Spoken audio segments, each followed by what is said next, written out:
OTB AM. With Gillette, we don't just play the game, we change it. Gillette, made of what matters.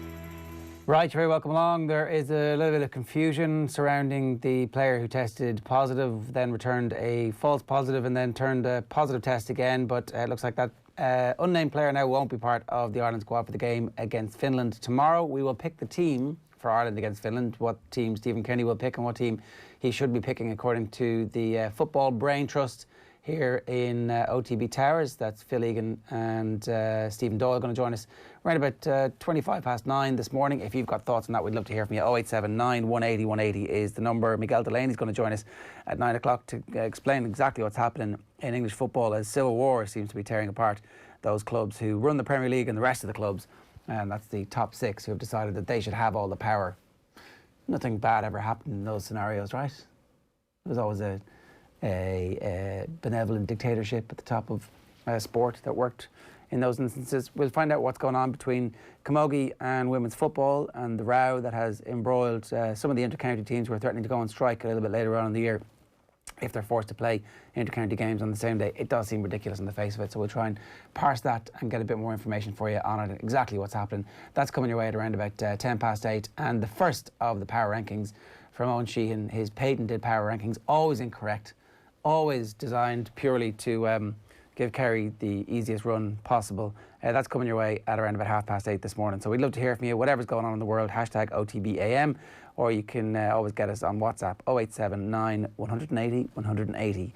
Now though, sit back, relax and enjoy the dulcet tones all the way from La Rochelle of Ronan O'Gara. And have you in La Rochelle as a group managed to avoid many cases?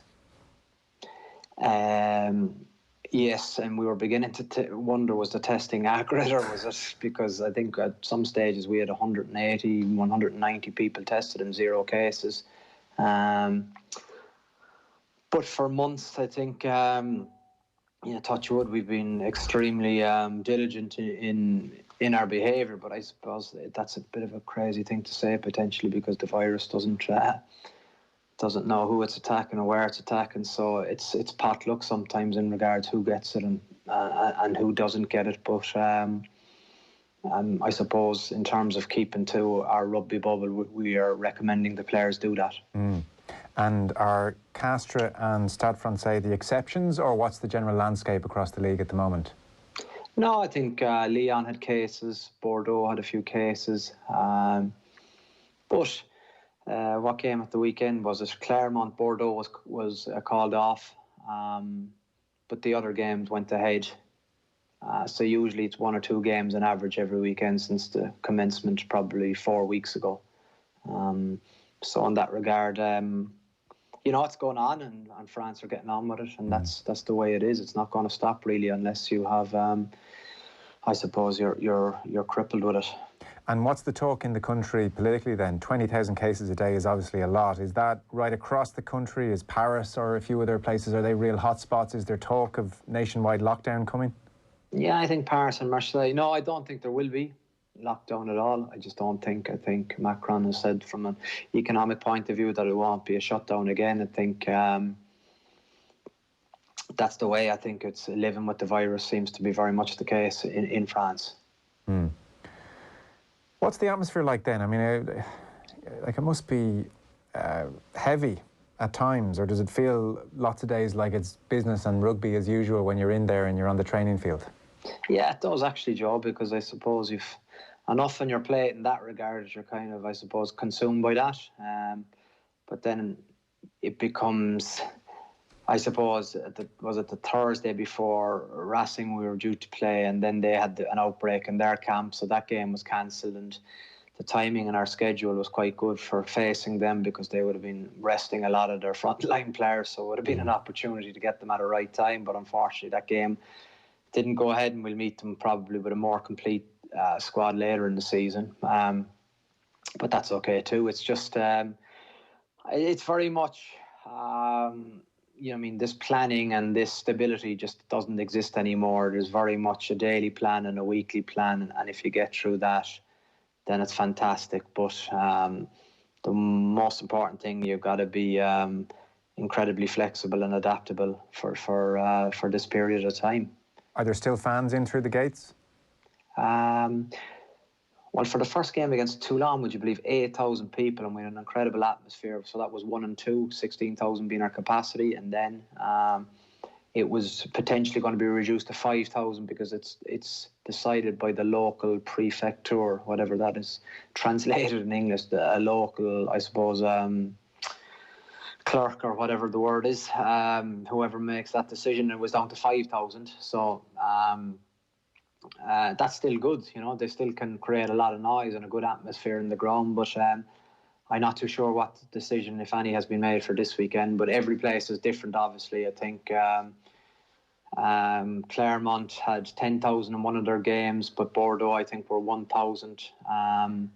So it varies all over France, obviously, and I think Toulon are close to Marseille, and I think that's a hot spot, so it's not many allowed there. Okay. Are you missing home? No,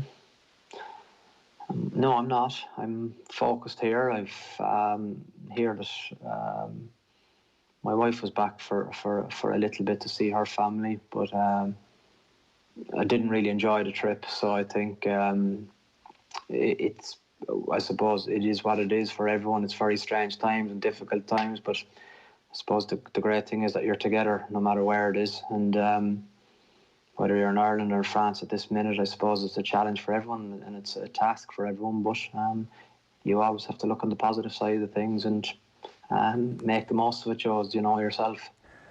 It seems, if we kind of segue from that more serious stuff into the less serious stuff of rugby, that Munster managed that this week. They had 2 positive COVID-19 tests in the squad, so much of their preparation for this win over Edinburgh was done remotely.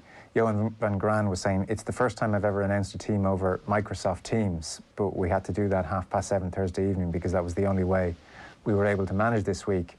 And they beat Edinburgh 25 points to 23. It's probably an important win in some ways. This was a game they lost last year in Cork, and it meant they didn't get home advantage in the knockout stages. So Edinburgh obviously is a good scalp for them to take.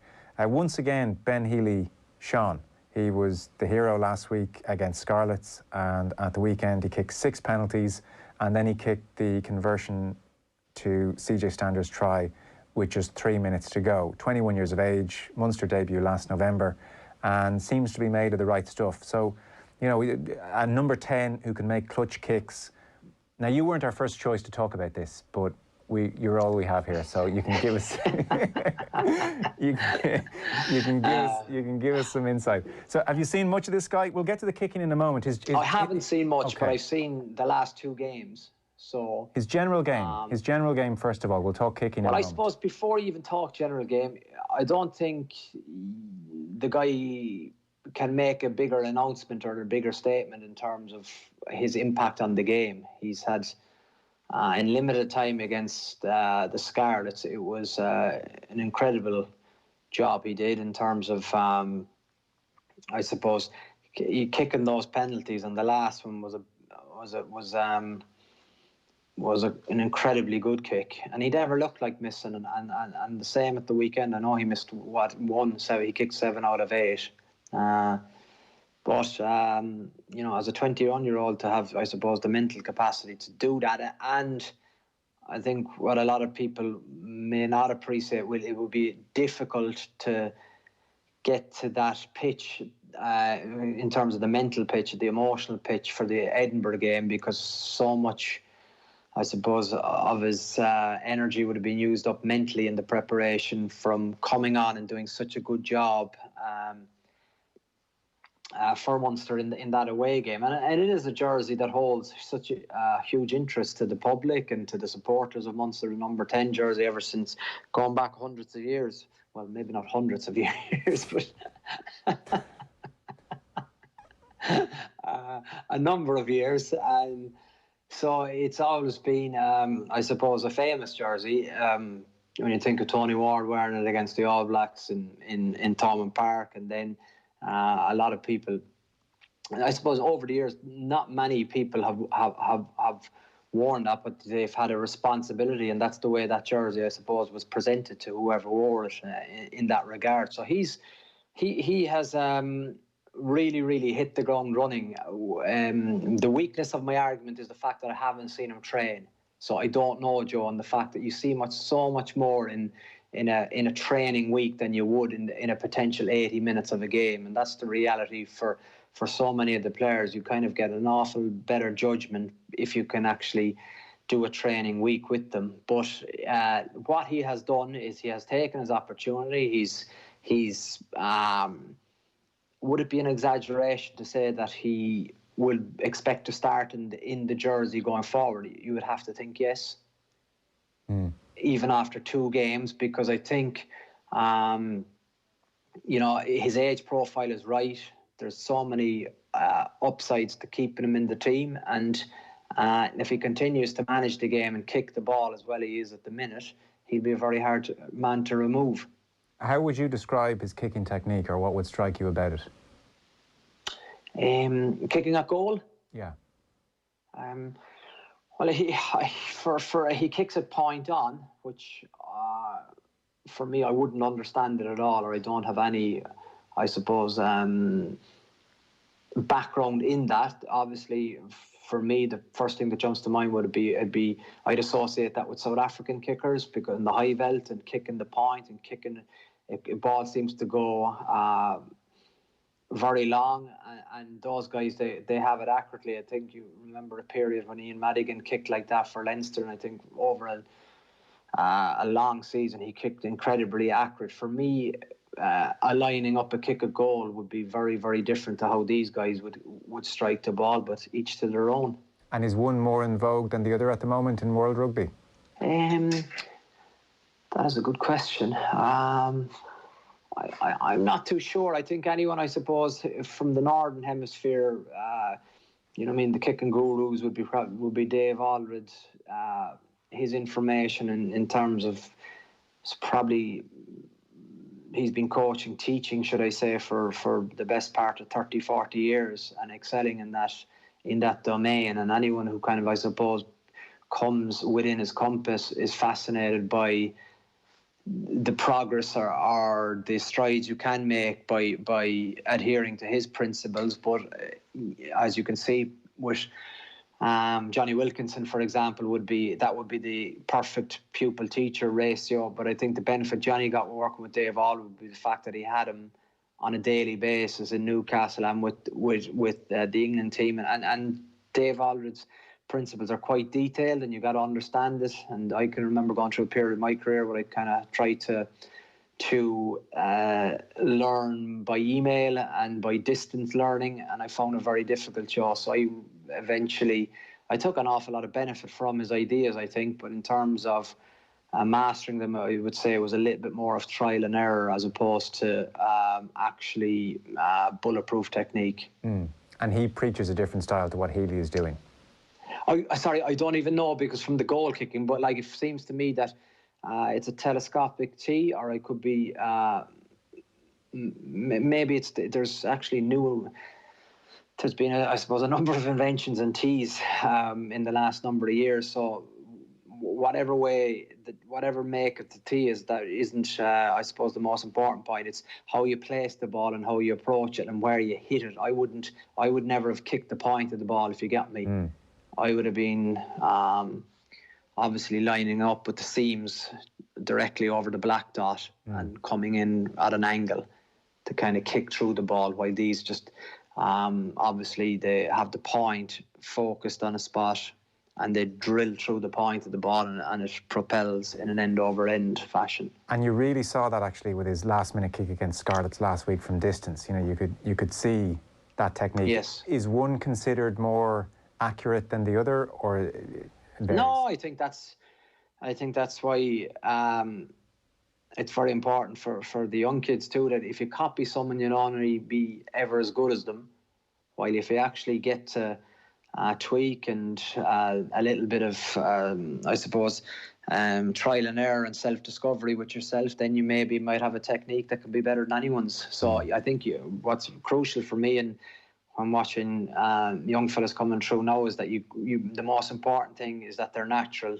and then I think you can add on layers of detail little by little, because there are obviously some fundamentals that need to be adhere to if you're looking to kick the ball consistently, well and accurately. It strikes me looking at him, you know, it's just gone so well, you know, and as you know better than anyone, there'll be ups and downs with this now. If Munster try to invest in him and fast track him, he can't make every kick. That's just the game. But the fact that he came in and made these pressure kicks early on does suggest a certain temperament that is required to play the number 10 jersey for Munster. Yeah, and even more so, I think, from his reaction of kicking the winning penalty in Scar, you know, if that was me, I wouldn't have been able to keep the smile off my face running back. There's no doubt about it. You're 21 years of age. It's your biggest opportunity. It's a massive kick. And his body language just kind of said, well, I actually expect to get this. Yeah. What's the fuss about, nearly? And then I think to back it up at the weekend was very, very impressive. And 21 is still so young in a number 10 jersey. And, you know, I think he has absolutely grasped his opportunity, and he demands to be selected again. I would suspect the younger generation coming through now, like Healy, are more exposed to some of the principles you probably had to learn through your 20s, be it compartmentalisation or visualisation. Yeah. I'd say they've built on the stuff that you were exposed to at a later age, I would suspect. Yeah, I would agree with that too, but also, unfortunately, for their point of view, I was allowed to make mistakes and still get reselected. Well, it's very rare nowadays that a coach has probably the opportunity to stick with a guy who he'd feel, unless he is extremely strong, has huge potential, and makes errors, because, you know, the know is the most important thing in sport, and we all need results. But that was, I suppose, a massive advantage for me, that potentially the quality of, or the competition is greater nowadays for you to stake a claim to get into a team. I'm sure there are days you played really, really well but didn't kick well, and people said, oh, he didn't have a good game. So, you know, kicking dictates a lot, and it covers a multitude. If we park his kicking, his place kicking for a moment at goal, what about his general play, his hands and his kicking from hands? You know, this guy's going to take time to develop. Where is his game?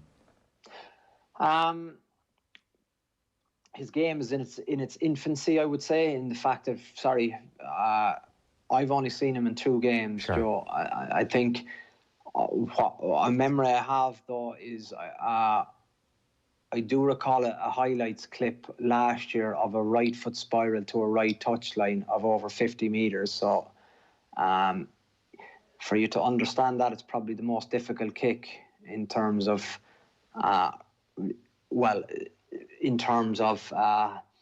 attempting it. But I think actually when you master the spiral and you understand the flight of the ball, it actually becomes like any other kick, in the fact that you'll actually get, if you hit a good spiral, the ball at the end will tail off to the right, so you get kind of the capacity of the ball to fly, and then at the end it'll arc back out towards the right touchline for a right footer. So this thing about the angle, and you need a left-footed kicker to be kicking to your right-handed touchline is inaccurate, completely inaccurate, because if you can spiral the ball well, or end over end on a right footer to a right touchline, once you have your angle correct, you can do anything. So I recall it actually hit me like a train watching that. It was like, whoa. Maybe because I have an incredibly soft spot for boys spiraling the ball. But I think this was it was really, really impressive. His phase game, his running game, his passing, his decision making. I'm in the can't give a verdict, Joe, yet at this stage. I haven't looked at Munster's games in depth, and it would be unfair or not accurate to comment on his general game.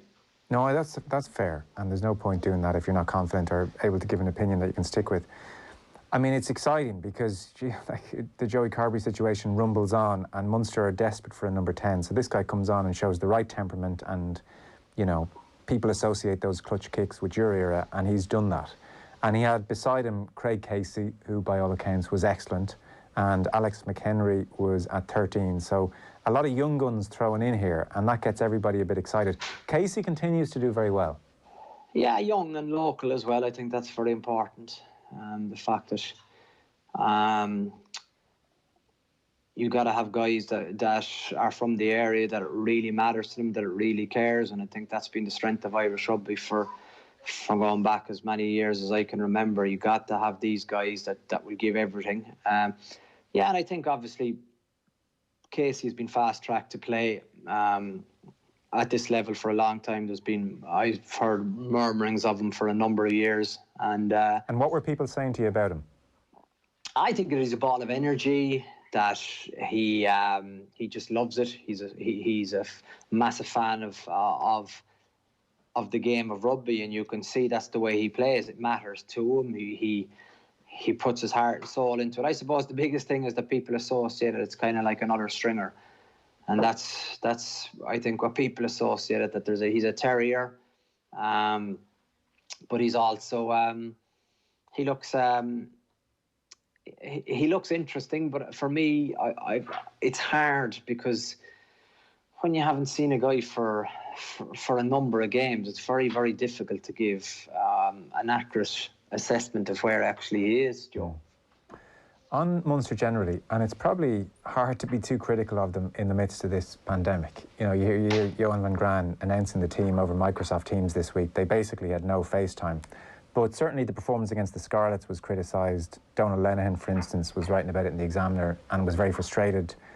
You know, he was saying things like Chris Farrell scored a try in the 68th minute, and he was saying that was the first time in the entire second half that Farrell had even touched the ball.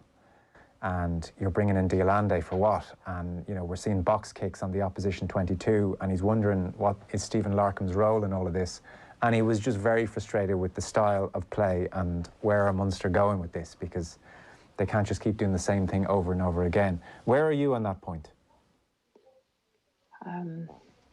Well, there's a lot in your question. I think the most important thing really is that how they play would be decided by obviously Johan van Graan and Stephen Larkham, but also with the senior players. If the senior players aren't happy with how they're playing, they've got to voice that opinion to them.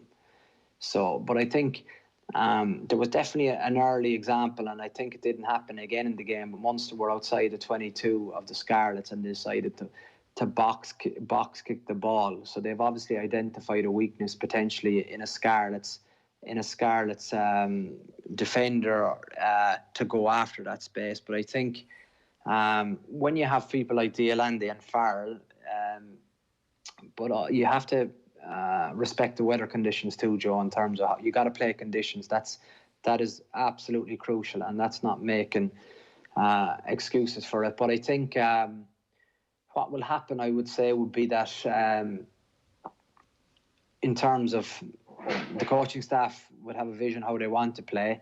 Are they struggling in getting their message across to the players? Or are the players struggling to understand the message? So there's a little bit in that as well. And I have it with my own club in terms of, I suppose, last year bringing in a more structured game from the traditional DNA of Stade Rochelet, which is playing the ball out of the tackle. But playing the ball out of the tackle is well and good if you can see who you're passing to, as opposed to passing to the opposition when you're doing blind offloads. So I think from that regard, it's always in successful teams that I've been involved in over 20 years. It's a process that's dealt with by the leadership group and by the senior players and with the coaching staff. If there's discontent within the playing group, they would voice that, I would say, to the coaching group, and then a solution has to be found. Where am I on it in terms of do I see the work of Stephen Larkham at the minute? No, you probably don't, but that's to be expected. Anyone who probably, because I know Stephen quite well from playing with him and discussing rugby with him, and he's got a really good brain about the game. But it's a little bit like me going to Super Rugby a bit. It's a different game at the start, and I think then you've got to understand it first, and then you've got to implement your policies and your plays. And I think that will come, but also the Scarlets game was a dog of a day with the desperate weather, and and the Edinburgh didn't look much better. But I would say they, as a coaching group, I would say they would be most acutely aware of of being aware of the threat of moving the opposition and playing the game at width, because their kicking game is there, but what they need to add is probably a layer or two in terms of moving the team around the park a little bit better. Okay. A very last quick one for you. Jordan Armour, dislocated shoulder. He's out of the Six Nations now this side of Christmas. Who's Ireland's best 15 at the moment? That's a big loss, I think. Obviously, it's exactly what happens, I think, with a lot of international players. They peak for their club team, they excel, then they excel for Ireland, then they have a bit of a rocky period, and then they have to rebound from that. And against Saracens and against in one or two games for Ireland, Jordan Armour probably didn't do as well as he would have liked to have done in the air when winning the high ball. But I think we all understand how much of a running threat he is. But Test rugby is brutal and it's ruthless, and you get exposed in terms of one or two deficiencies in your game, and that's what happened. But I'm absolutely convinced that he has a massive future at 15. But these are always the stumbling blocks you hit. Who was Ireland's 15? Well, I would say for me, it's I'm having a name blank. The Ulster 15, sorry. Stockdale? No, sorry. Addison? Yeah, but he's on a long-term injury. He's injured as well, yeah. Yeah, I think that he will have, I would say they will look at him definitely in the role for 15. He can't seem to get his body right at all. And, it's really tough, but he can't seem to get a run. Yeah, that's gone on a long time now, isn't it? Because that's prior. It's World Cup territory even. Yes, exactly. I always liked him as a potential option. I think obviously Hugo Keenan has he seems to be grabbing a lot of highlights, and you must be exceptional if you're grabbing highlights in Leinster, because they have a pretty high basic level there, obviously. The other options are Jacob Stockdale. No, I think Jacob Stockdale would probably like to find his form on the wing if he gets that opportunity. I think it's too big an ask to come in and try and run or excel at 15 when he needs to find form on the wing for me. So it's who else am I missing? I'm not sure. I'll have to look at the squad. Yeah, because it was in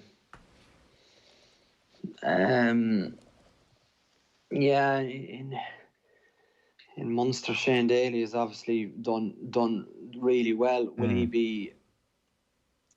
Is it the right match to put him into Twickenham for? Probably not. But sometimes you need to give these kids a go and you see what they're made of. And if you're young enough, you're good enough. So that's probably a position. Obviously now with Jordan Armour out, but I'm not too sure where he would have played anyway. So there's obviously going to be, I'd say, if you're a selector with the Irish team, there's in your makeup of your teams, you're potentially looking at 3 different options going forward. OTB AM on OTB Sports Radio, Ireland's first and only sports radio station. The Saturday panel on OTB. I've watched a few of The Last Dance, mostly sports. I just find it fascinating. He was never satisfied with what he did, and I think anybody watching it, young kids watching it, whatever sports they're in, to see the attitude that he had and his approach to his profession was absolutely brilliant. Don't miss the panel every Saturday afternoon on OTB Sports Radio. Tune in 24/7 on the OTB Sports app. OTB AM. With Gillette, we don't just play the game, we change it. Gillette, made of what matters. Yeah, you're very welcome along to OTB AM. It's Gilroy and Eoin Sheahan with you this morning, and every morning from 7:30 all the way through until 10. The best place to consume this is live on offtheball.com, otbsports.com, on youtube.com/offtheball, or on the OTB Sports app, where you can watch the video or you can listen to us as a radio show. And we've got a full radio station for you, which is on there all day, every day, with all of our best stuff, including some OTB gold at the moment. We're digging out our relatively famous interview with a grumpy enough former Kerry footballer, which you can hear most days at the moment. Speaking of grumpy Kerrymen, Eoin, good morning to you. Very good morning. How are things? Very good. What's going on? Not much. It's Power Rankings Day, so I don't know why you're calling me grumpy. We're back after a long hiatus. It's been a long summer of just looking emptily out the window at the sun shining down, but nothing for the sun to shine down upon, really. We weren't going to talk about this now, but I was really, really, really disappointed with the news that Eoin Sheahan is out for the rest of the season. We'd had him on the show in the middle of lockdown. He was one of my favourite Gaelic footballers before he left to go to Australia. I was genuinely excited about seeing what he was going to be like. If he could be a quarter of the player that he was before he left, then it was going to be something worth tuning in to Cork just to watch, because, I don't know, there was something about his style that was a throwback and at the same time unique, and I don't know. I was actually really devastated when I saw that news yesterday. Same. Saw him play only once this year in the flesh. It was a McGrath Cup game, but even then he was throwing Kerry players around like ragdolls throughout the game. He looked incredible. He was back early. He had got his body into a condition where he could have a really good run at a league that was going to be so important for Cork. Let's not forget, this was their opportunity to get out of the B Championship, and they had delivered. They'd won every single game in the league when the country shut down, and you just think what could have been had that continued on, had they got into the summer, probably 7 wins from 7, probably the Division 3 title in their back pocket, going into a Munster semi-final against Kerry with a back door of a safety net. Things were looking really encouraging. All of a sudden, things have changed quite a bit, and one of the reasons why you feel of a less sunny disposition this morning thinking about the championship is because of the absence of Eoin Sheahan. It's one of the big early fixtures in this year's championship, and it's not going to have one of their best stars available. We'll get into those power rankings a little bit later on. 0879 180 180 if you want to beat Eoin up in advance, or if you want to keep your powder dry until afterwards to pour opprobrium on him. Either way, he is expecting it, and his shoulders are broad enough to be able to take it this morning. We're going to talk about what's going on in the Camogie versus ladies Gaelic football. We talked about this at club level a couple of weeks ago. It's kind of stretching into the inter-county game now, and we'll get the lowdown on that in a little while. We'll also talk to Miguel Delaney about the civil war that seems to be tearing English football apart in the Premier League anyway. The EFL seem to be like, yeah, we'll happily take your 250 million quid and 25% of all future revenue as a guarantee. So we'll see what the future of English football is and who's going to be in charge. But we're starting this morning on with the unnamed player who tested positive. Boo. It was a false positive. Yay. Oh no, actually he is positive again. Boo. And is now not travelling to Finland to play for Ireland tomorrow night. Yeah, at 7:28 p.m. an email came into our inboxes last night saying FAI to investigate second potential false positive test. And we were all like, this is a disgrace. There's clearly a conspiracy theory here to push Ireland players out of the team at the moment. And then at 1 minute past midnight, probably a little bit too late for a lot of the newspaper deadlines, another email saying Irish player returns second positive COVID-19 result on retest. So this player has gone from a positive to a negative to a positive. It is not the player that tested positive that kept 4 players out on Sunday. So we've had 2 positives, 3 positives in total between 2 different players. Yes. And 3 positives in total between the travelling party, one of whom obviously was a false positive, it turned out. So look, I mean, what can you do here? Can you complain bitterly about anything? I don't know. I think that when you look at what's going on everywhere else, this is happening quite a bit. The one thing I'm surprised about is that they're not naming the players when we know who all the players around the world are who've tested positive in other countries. We know Pogba tested positive before the season, for example.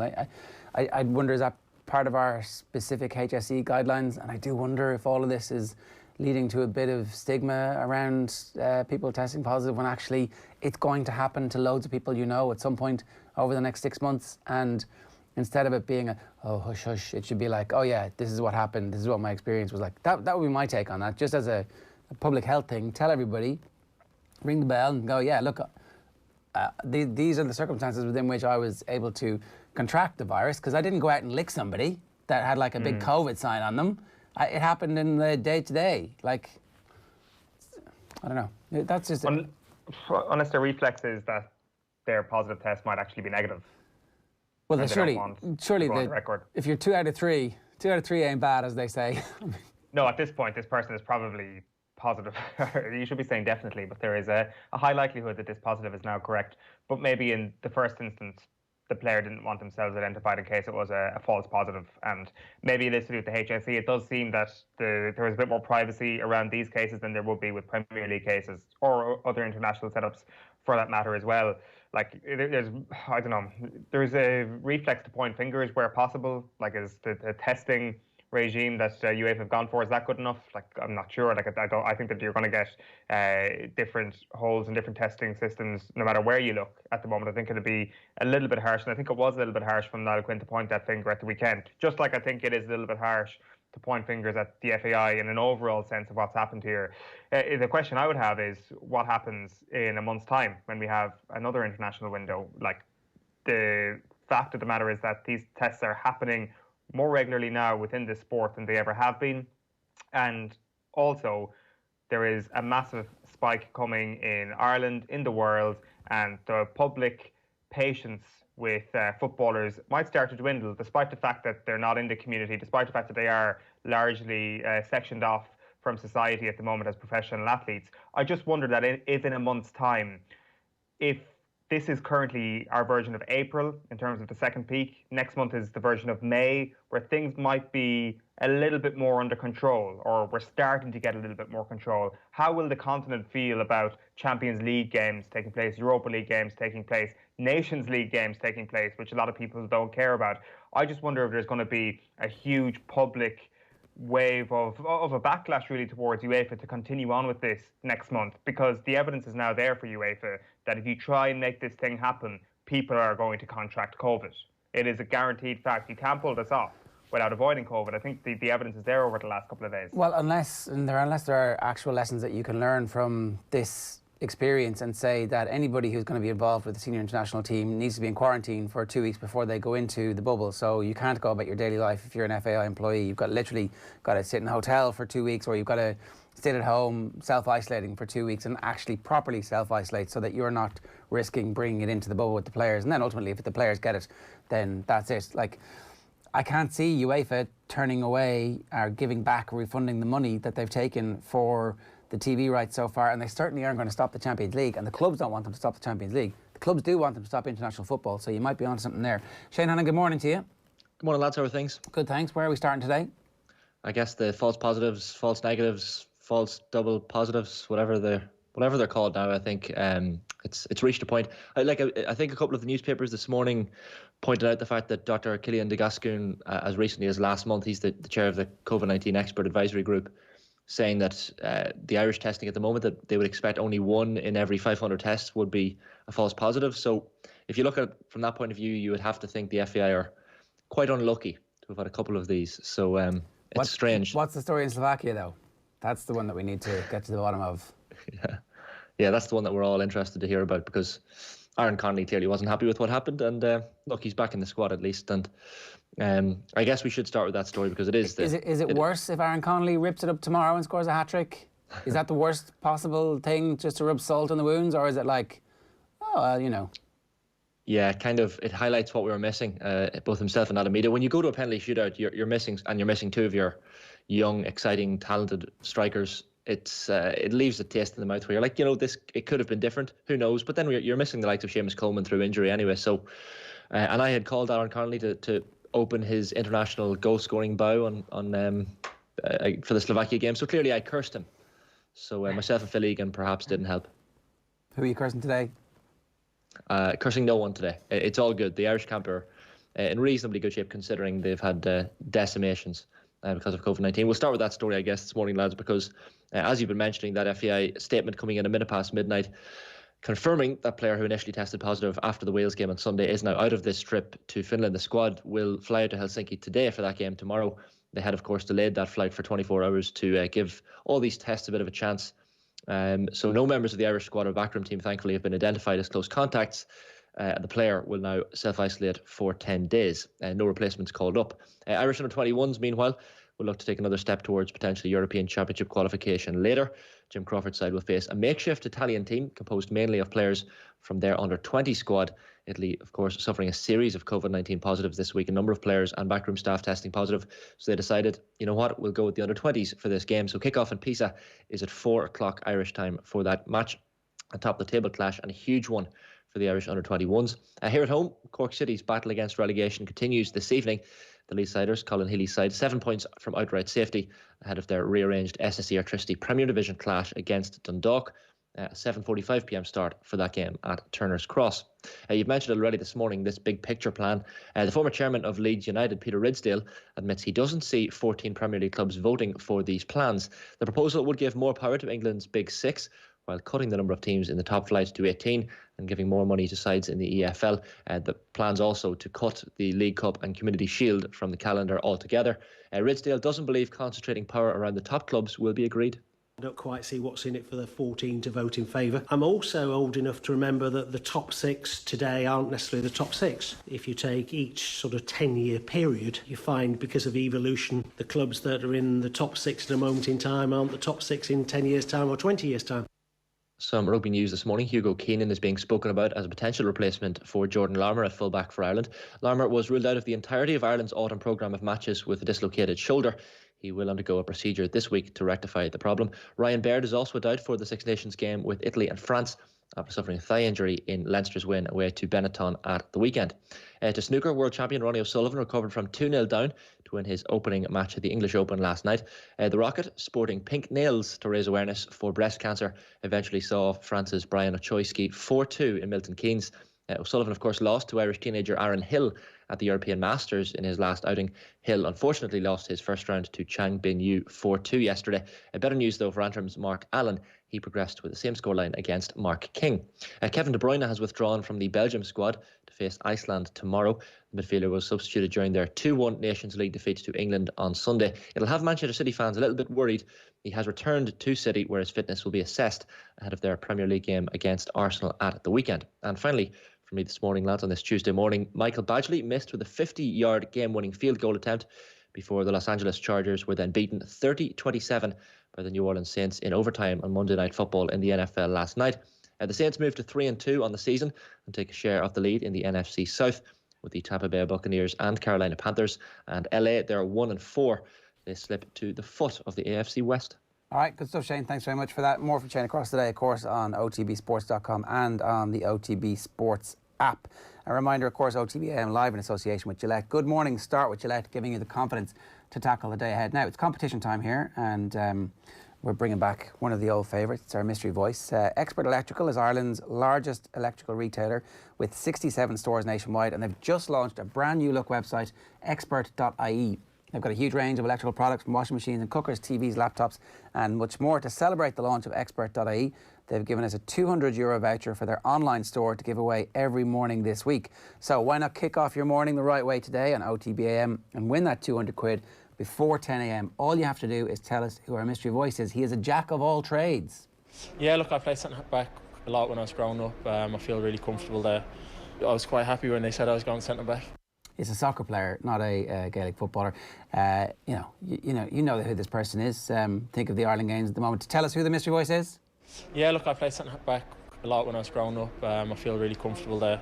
I was quite happy when they said I was going centre back. You can only enter this morning on WhatsApp. That's 087 9 180 180. So that's 087 9 180 180. Put his name down, put your name down, and we'll put you in the draw for our €200 voucher from expert.ie, which is the new online shop for Expert Electrical. You'll be familiar with the Expert Electricals. They're all around the country, 67 of them, and it's a good opportunity for you not to spend your money somewhere else, but to keep it in the country ahead of Christmas. Remember, find details of your local Expert Electrical store or shop online at expert.ie. Do you know who that is, Owen?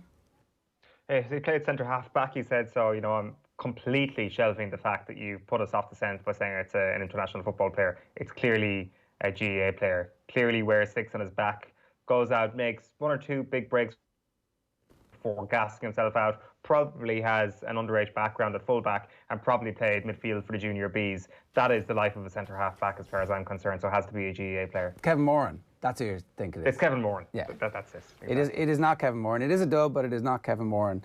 Now, let's move on, because there's been very interesting stuff going on with the dual players, particularly in the women's side of the game in terms of Camogie and the LGFA Women's Gaelic Football. Sarah Donovan is with us now to talk to us a bit about what's going on, to try and get a handle on it. Sarah, you're welcome first off, and we've been talking about the dual player a good bit in recent times, but particularly the Tipperary club situation. But it's now become an inter-county story, and there's lots of nice little stories bubbling together along at the same time, which has brought it front and centre. At the weekend, there was a motion before Congress, and now it looks like there are games being fixed for the same day. So what the hell's going on? I'm weary from them, to be honest. This has been going on, I feel, since about 2017. And I think Libby Coppinger, who's one of the dual players involved with Cork, who's going to be affected by games that are going to take place the 7th of November, the 18th of November and the 28th and 29th of November, is talking about striking. So the games, she's an inter-county player who plays both Camogie and Gaelic football inter-county. The games are scheduled for the same day. Exactly. And it's been flagged as far out as July. And neither the LGFA or the Camogie Association are willing to come to the table to discuss this. Now, the Camogie Association are saying that the LGFA won't come to the table, and the LGFA aren't saying anything. At the weekend, there was a proposal before Camogie Congress. What was the bones of the proposal? It was to facilitate the dual player. 2 weeks ago, Coola, who would have dual players, ladies football and Camogie, put in a motion to the Camogie Association. It was quite similar to the debate in March when the LGFA had the same type of resolution before it to facilitate the dual player. Now, back in March, the Ladies Football Association rejected the motion, and it kind of went to bed for, I suppose, a number of reasons, probably notably COVID being the most notable. And when it came before Congress at the weekend, 76% of the Camogie Association rejected the resolution to facilitate the dual player within our game. And was there a discussion around why people were rejecting it? We were chatting about this earlier on. And you had a theory that in the long history of motions, if there's any room for ambiguity, a horse and carriage gets driven through it. I appreciate that, and I obviously was vocal about this on Twitter over the weekend simply because I was so disappointed. And the feedback from the Camogie Association and people who attended Congress, obviously, who were coming out to bat, said to me a couple of things. They said the LGFA rejected it first, so obviously very school-esque.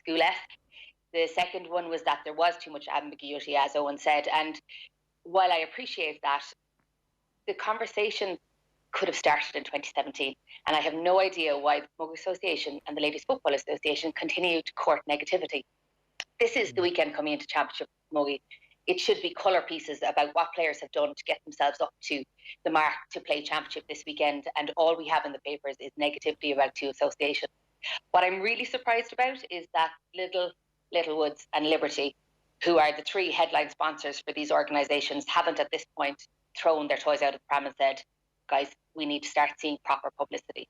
You know, this is business at the end of the day. These are organisations that are saying that they're commercial organisations, but yet all we've seen is negativity in the press.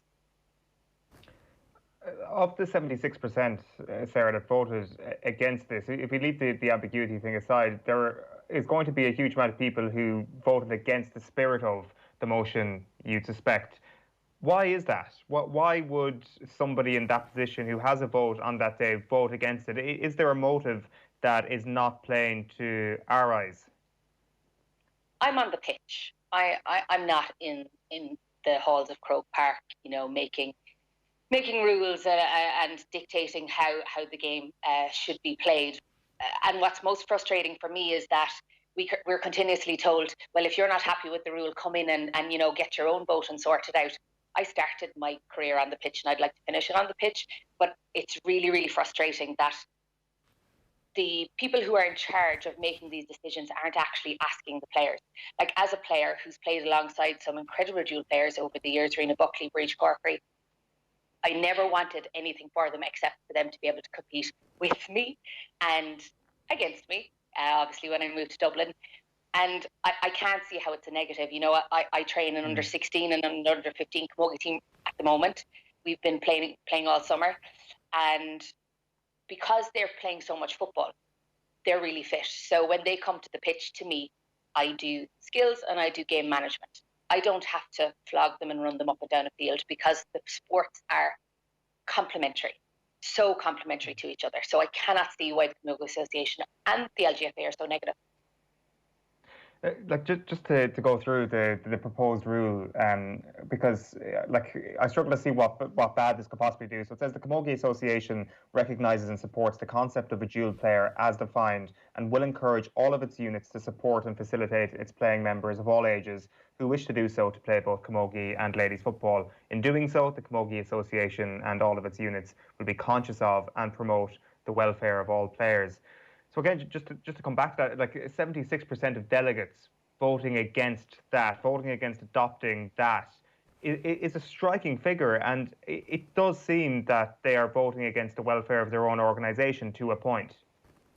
And is this the mandate that has come down from the Camogie Association? I know 2 weeks ago I was contacted because RTE Sport were looking to do a piece about this motion that was coming before Congress, and as organised as RTE are, they were looking at this motion 2 weeks ago and they could not get the Ladies Football Association to comment, and they could not get the Camogie Association to comment about this recommendation that was coming before Congress. There's a full-time CEO in the Camogie Association, Sinead McNulty. I fail to see how you could avoid a recommendation like this that's on RTE Sport of an evening and the publicity that it's getting.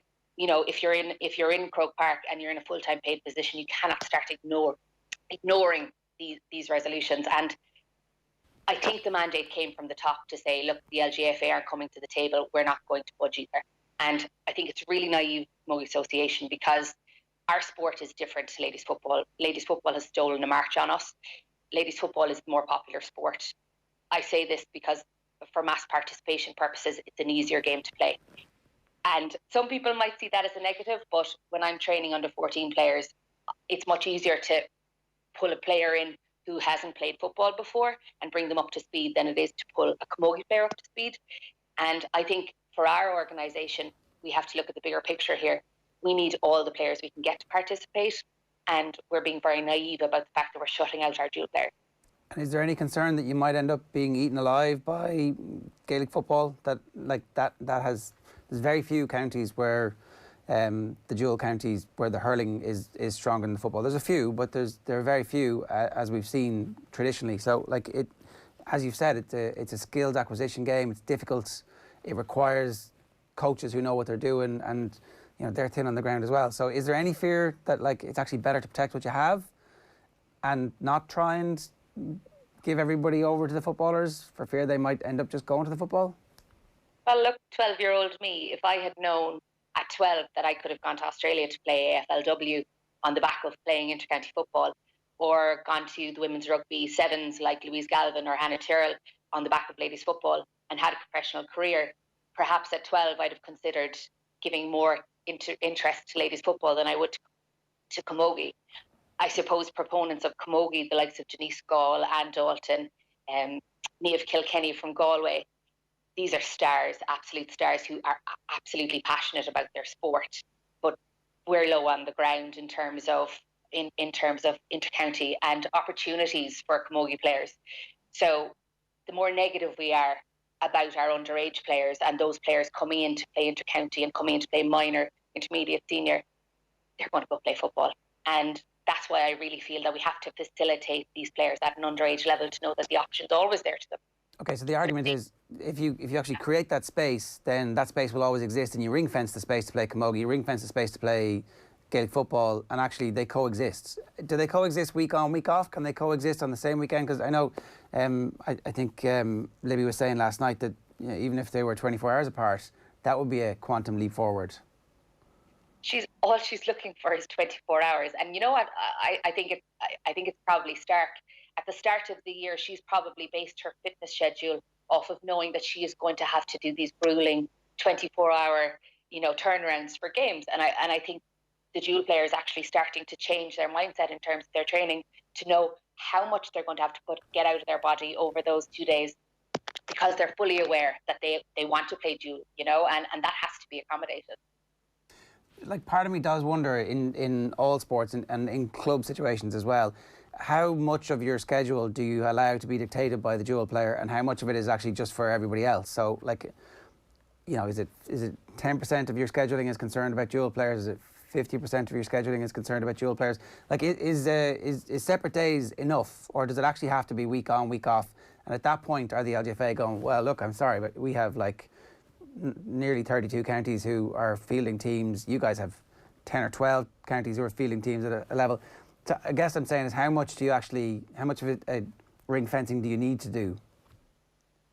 That's a good question. I think as a starting point, the senior players should absolutely be accommodated.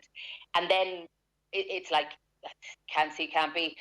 The more the senior teams are facilitated to play, then that will obviously come back down through the units, as they're called, within the associations to accommodate these players. You know, that situation in Care in Tipperary, the ladies footballers it was decided that the ladies footballers as the senior team were given precedence, and then that junior A Camogie team were lost in the abyss. And that's what will happen to Camogie because of the fact that there's a bigger participation in ladies football.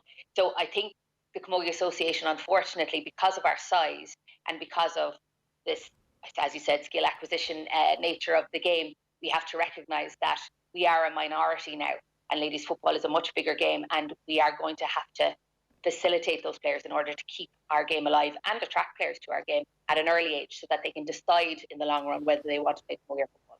We've heard various GAA presidents over the last 2 decades talk about bringing the whole family together and making sure that there was parity of esteem, and we seem to be getting further and further away from that, because we keep hearing about, a landmark agreement that in principle we're going to try this, and actually it doesn't seem like we're getting there, and I'm not sure what kind of arrangements we would end up with if we did get there.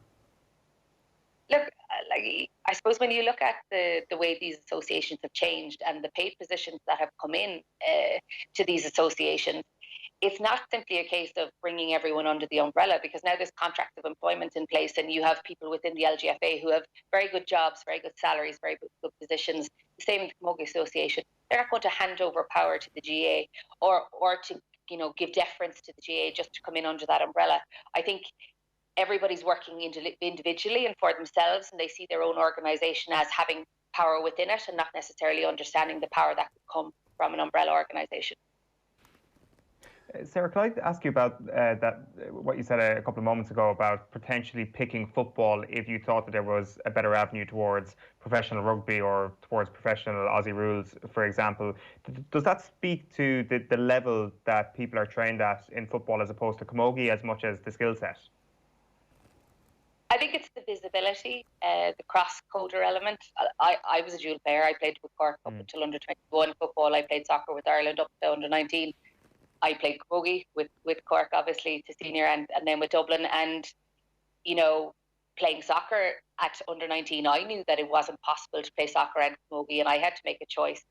But it's fascinating that within my own organisation that there is an opportunity to play, you know, both and be comfortable doing it.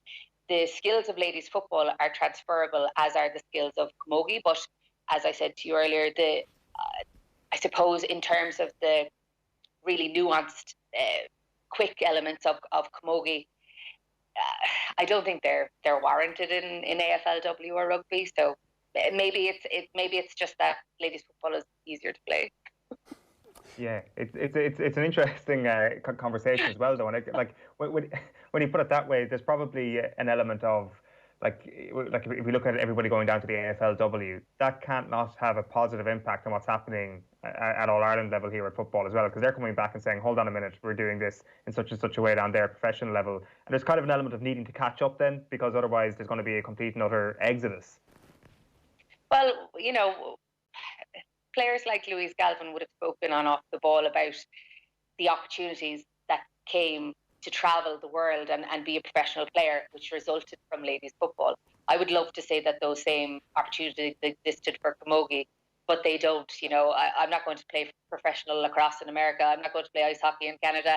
I can't think of sports that are as closely aligned, and that's probably the march that ladies football has stolen on Camogie, is that it's closely aligned to AFLW and it's closely aligned to rugby, and that's where the switch can happen. Everyone wants to play professional football when they're an inter-county player. Can I ask you about what happens at club level? What level of cooperation is there between the underage football and the underage camogie teams and the management of the teams? We actually are very lucky within Vincent's because our team is managed by a group of gents who manage both the ladies football and camogie together. So we have alternate days on the weekend, Saturday and Sunday. So I train camogie solely, the lads train football. We come together for the matches. Like Libby was looking for, we have games Saturday and Sunday. So while I have one day taken up the weekend, the lads have two. They have daughters within the team, so obviously that's the payoff. They're out 2 days a weekend because they have daughters in the team. But the level of cooperation within the group to play and to make sure that both teams are I suppose suitably packed is commendable, and that just shows in the results. So we're playing in a semi-final of an under-15 county if the fixtures open up again, semi-final of a minor county football, and the third one is the under-16 Division 1 camogie final to be played if fixtures open up again. So you can see that it's been very complimentary this summer because we're now in 3 action-packed semi-finals and 1 big final. I guess that proves what can be done when everybody works together with the shared goal of giving the players the best experience. Absolutely, and I suppose I know in my heart of hearts that the majority of the girls prefer playing football, and I come with my hat on every day and my trumpet saying, look over here, it's great. But unfortunately, I'm competing with the likes of Sinead Goldrick and Breed Stack and all of these girls who have a very exciting prospect ahead of them in the winter, and that's the visibility that the ladies football has that camogie doesn't have right now. Those really positive stories about the girls playing for their counties and then going abroad. I can't compete with that right now, and I know we can. All the more reason for the central organisation to get its act together and ring-fence some space for itself in the calendar. Sarah, before we let you go, I just wanted to talk to you about Arthur James O'Dee's piece at the weekend. He spoke with 13 women involved in elite sports, different disciplines, and you were very strong. There was a fairly remarkable story about a Facebook group that was set up when you were playing camogie at club level, which was fairly shocking, to be honest. Yeah, and my dad read the piece back yesterday. He said, God, I don't remember that happening. Did that happen then? And I said, yeah, Dad. At the time, we were a very successful country team, and 2 of our players in the team, Emer Dillon and Katrina Kelly, were innately talented. They were incredible camogie players, and the club had given us the main pitch, as I said, for a period of about 15 years, and the club recognised that we were the senior team in the club, and duly gave us the pitch. But a group of young guys on from the club set up a Facebook page called "Keep the Girls Off the Good Pitch," and it got amazing traction. And what I struggled with was they're being shown the way by the club, but yet the narrative that they're choosing to follow, where did that come from? I couldn't figure out where that came from, that they were being outrightly sexist, even though the club was showing them a completely different way. Did you ever talk to any of them about it? Young lads, yeah. They would. Did you know them? They were maybe, and I mean this when I say this, they were 14 and 15 years of age. They were kids. These weren't the adults in the club. The lads in the club were brilliant. The intermediate hurlers, the minors, we had massive support for all of our games, and this is why this confused me so much. It was just this small little cohort of lads who had taken it upon themselves to set up this Facebook group. It made no sense because the club was so forward thinking and so equal in terms of the way they divided out our time. The other takeaway that a lot of people have had from the piece, and I would encourage everybody to go and read it, was that, wow, athletics seems pretty good. This is what I was surmising after reading Breach Connolly's comments and Jessie Barr's comments and Claire Mooney's comments. Breach Connolly made some very stark comments about the fact that she has never experienced sexism in athletics. And I'd nearly send my future children to athletics if I thought that they would avoid the sexism that I've experienced. Lynn Cantwell has experienced. She spoke about it in the piece. It just doesn't. How athletics has managed to be so forward thinking for so long, and yet team sports don't seem to have caught up. Do you feel like we're catching up? No, I think we're getting worse. You know, we have a situation in Dublin Camogie at the moment. You'll have seen it in the paper last Thursday. Again, another negative story.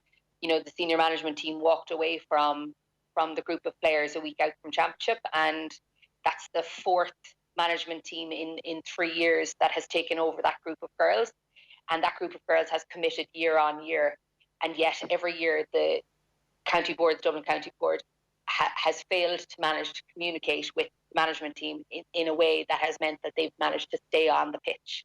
And that group of girls deserve so much more from their county board than they're currently getting right now, and that's why I don't think we're catching up, because I don't think this situation will be allowed to develop in the Dublin GAA side of things. You know, like how can you have 4 different management teams walking away from a group of girls, and then the following year the girls are expected to buy in a new management team, a new set of assessments, a new set of loyalty.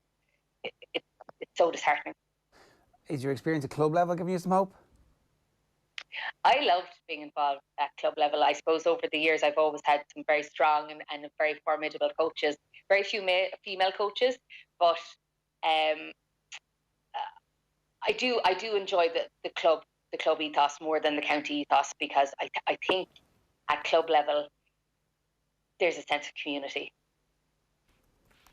And look, hopefully that's the thing that inspires more women to become involved and become coaches and become the administrators, so they're ultimately in charge and they're making the decisions, and it's a more friendly environment, or at least there's no room for the misogyny that has characterised so much of team sports going back decades. You would hope that we're chiselling away at it, but sometimes I wonder, we take 2 steps forward and then 3 steps back. You know, like this current situation with Dublin Camogie girls, I'm really disappointed with, because I really feel it's a situation that could be absolutely avoided. You know, they have a new management team that's in place now 3 weeks, and they're expected to perform at the highest level, and they will be criticised over the next 8 weeks for not being close enough to Kilkenny, not being close enough to Galway, not being close enough to Cork, you know, the kingpins in Camogie. And we'll have the same old conversations, but we won't look at the root of the problem, which is the fact that county boards is failing to actually respect the girls and respond to the girls in the way that they need. Sarah, great having you on this morning, and plenty for us to get stuck into and to think about as well. Thanks a million for joining us. No worries. Thanks so much. Bye. Sarah Donovan there. You can read her part of Arthur's piece on otbsports.com. We'll tweet it out again now just to remind everybody exactly what the crack is with it. It is 8:37 here on OTB AM. Let's play a clip from Libby Coppinger. She's the Cork dual star that kind of kicked off that conversation that we just had with Sarah there. She was speaking with Joe on last night's OTB about her own particular dilemma. Both games are fixed for Saturday, November 7th, as an example. So that's you a bit goosed. Your point is, for instance, that weekend, the Sunday is free. Now, I think Galway are willing to move, but your point is the Sunday is free. And it doesn't seem like you guys are looking for perfection in that you're willing to play a serious game within 24 hours of the first game. You're happy to play 2 games in a weekend, it seems. Yeah, 100%. Like, as in, we know it's going to be a tough scheduling issue this year. Like, there's no doubt about it. But we're not asking for much. We literally just want the 24 hours, because, like, you wouldn't be able to manage. First of all, they're definitely going to be in different parts of the country. But like physically you wouldn't be able to manage playing, whereas like at least if you can get the good night's sleep, get your recovery in, you would be able to give a good shift again the next day. And the body would be right. So like, I don't know, I personally don't think it's asking for too much, but it seems to be tough to do. And am I right in saying that the Galway Camogie team are willing to move it to the next day? Yeah, that's been said. Like I know over the years it has never seemed to be particular teams or anything like that have been against moving or changing days or times or anything like that. It always seems to be the associations that kind of don't even want to ask about it or, you know, liaise with each other to try and organise.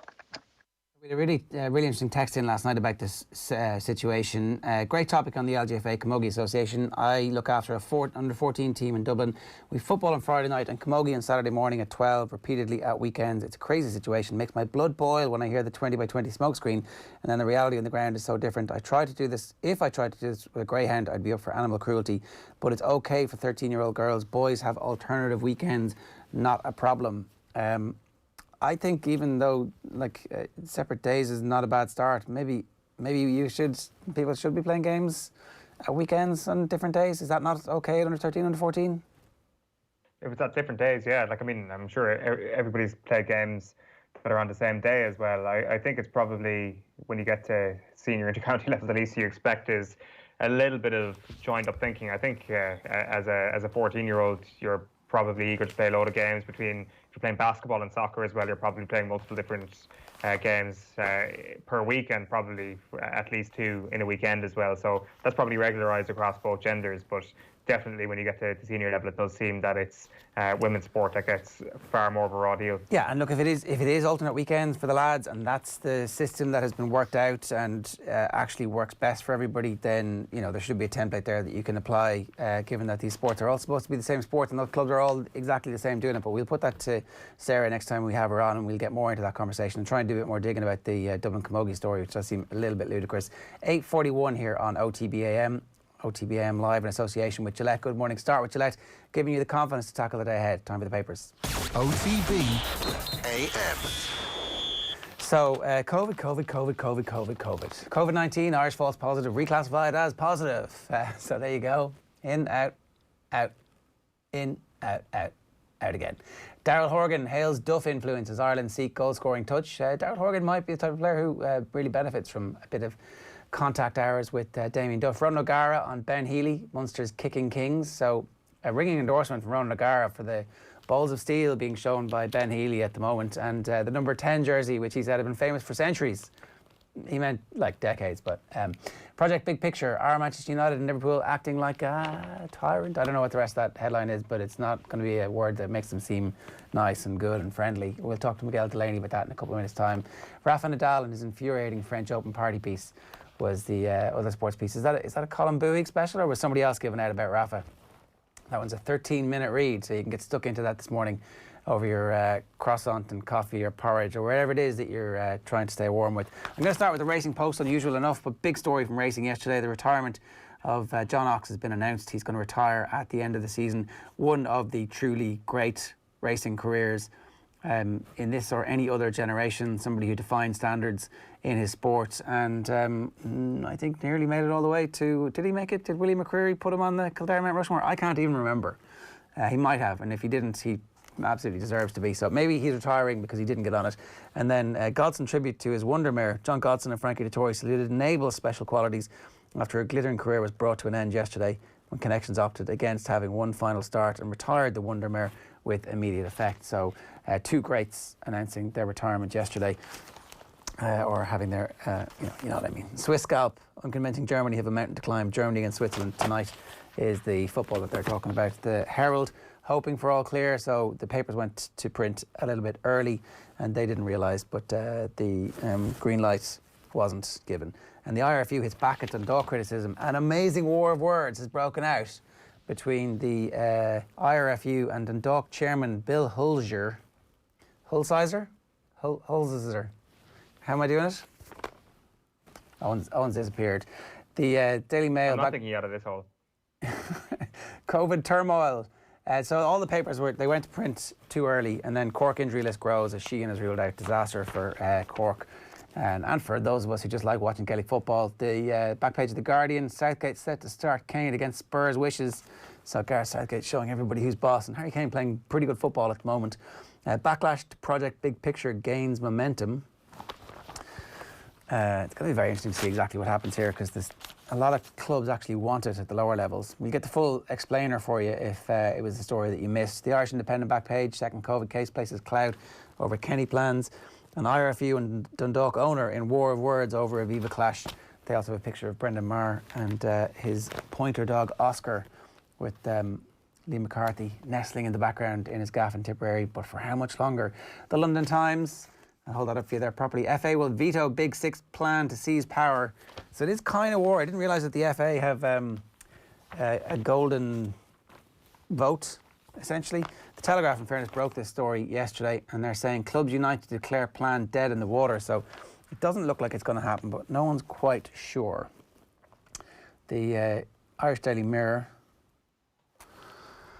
splitting mad. Big picture plan sets to fail with divisions and anger between Prem clubs at secret talks. So essentially, the big clubs want to change the one club, one vote rule. And so the 9 biggest clubs would have votes, and then the top 6 obviously would have a majority from that, and they'd be able to do what they want. And then it's double bogey. Good headline, right? FAI fume at second false positive, but it was actually a false positive. UEFA says no to Lilies and Windsor, so Dundalk won't be playing in Windsor Park, and torn to shreds. It's Liverpool and Manchester United are the Reds that have been torn to. And Jim was a one-off, so my theory that Corey Joyce would be happy with the footage being leaked. He was not happy with the footage being leaked. He said that it was a breach of privacy. The Sun, Holmes under the hammer, fury over cashback. Premier League's chiefs want the Hedebrick parry as it emerged that Spurs and Liverpool would get a 150 million stadium rebate under Project Big Picture. So there's a lot of money floating around. A lot of money floating around at a time when there isn't that much money. So that's always interesting. Times of crisis, anybody who has money, cash is king. The Irish Examiner for you this morning. I had no energy and a sore head. I felt breathless. This is Fermanagh Aidan Breen, who's been speaking with Declan Bogue, one of 17 players who've been isolating in Fermanagh, with just 11 players available to train last Saturday for Ryan McMenamin's side. Fermanagh are seeking a postponement of Sunday's clash with Clare. It doesn't look like they're going to get it at the moment. And Ireland prepare for takeoff after more false positive frustrations. So that is the crack in the Examiner. And the Irish Times is FAI in talks over availability of a potential second false positive is the story in Ellen Malone's piece. But it's a good talking point here from Liam O'Neill, ex-GAA president. Do we really need this or have to do it? Well, we do, Liam, because we're about to do our power rankings, and the country needs Eoin Sheahan's power rankings. That's all I'll say about that for now. What do you want to do, Owen? Let's just briefly mention the injury worries in the Ireland camp. We were chatting about Eoin Sheahan earlier. That's the big injury news in the GAA front. But in the rugby front, as was reported over the course of the weekend in the Independent, Jordan Larmour is going to miss the next few games for Ireland. And like the question I would have is, what is the solution to this going to be? Is it going to be to look down the pecking order, or is it going to be to look across the pecking order, somebody like Robbie Henshaw, and stick him in at fullback again? Is it going to be Jacob Stockdale at fullback, or is it going to be somebody fresh that we haven't really seen? Andrew Conway's our best fullback. Stick him in at fullback.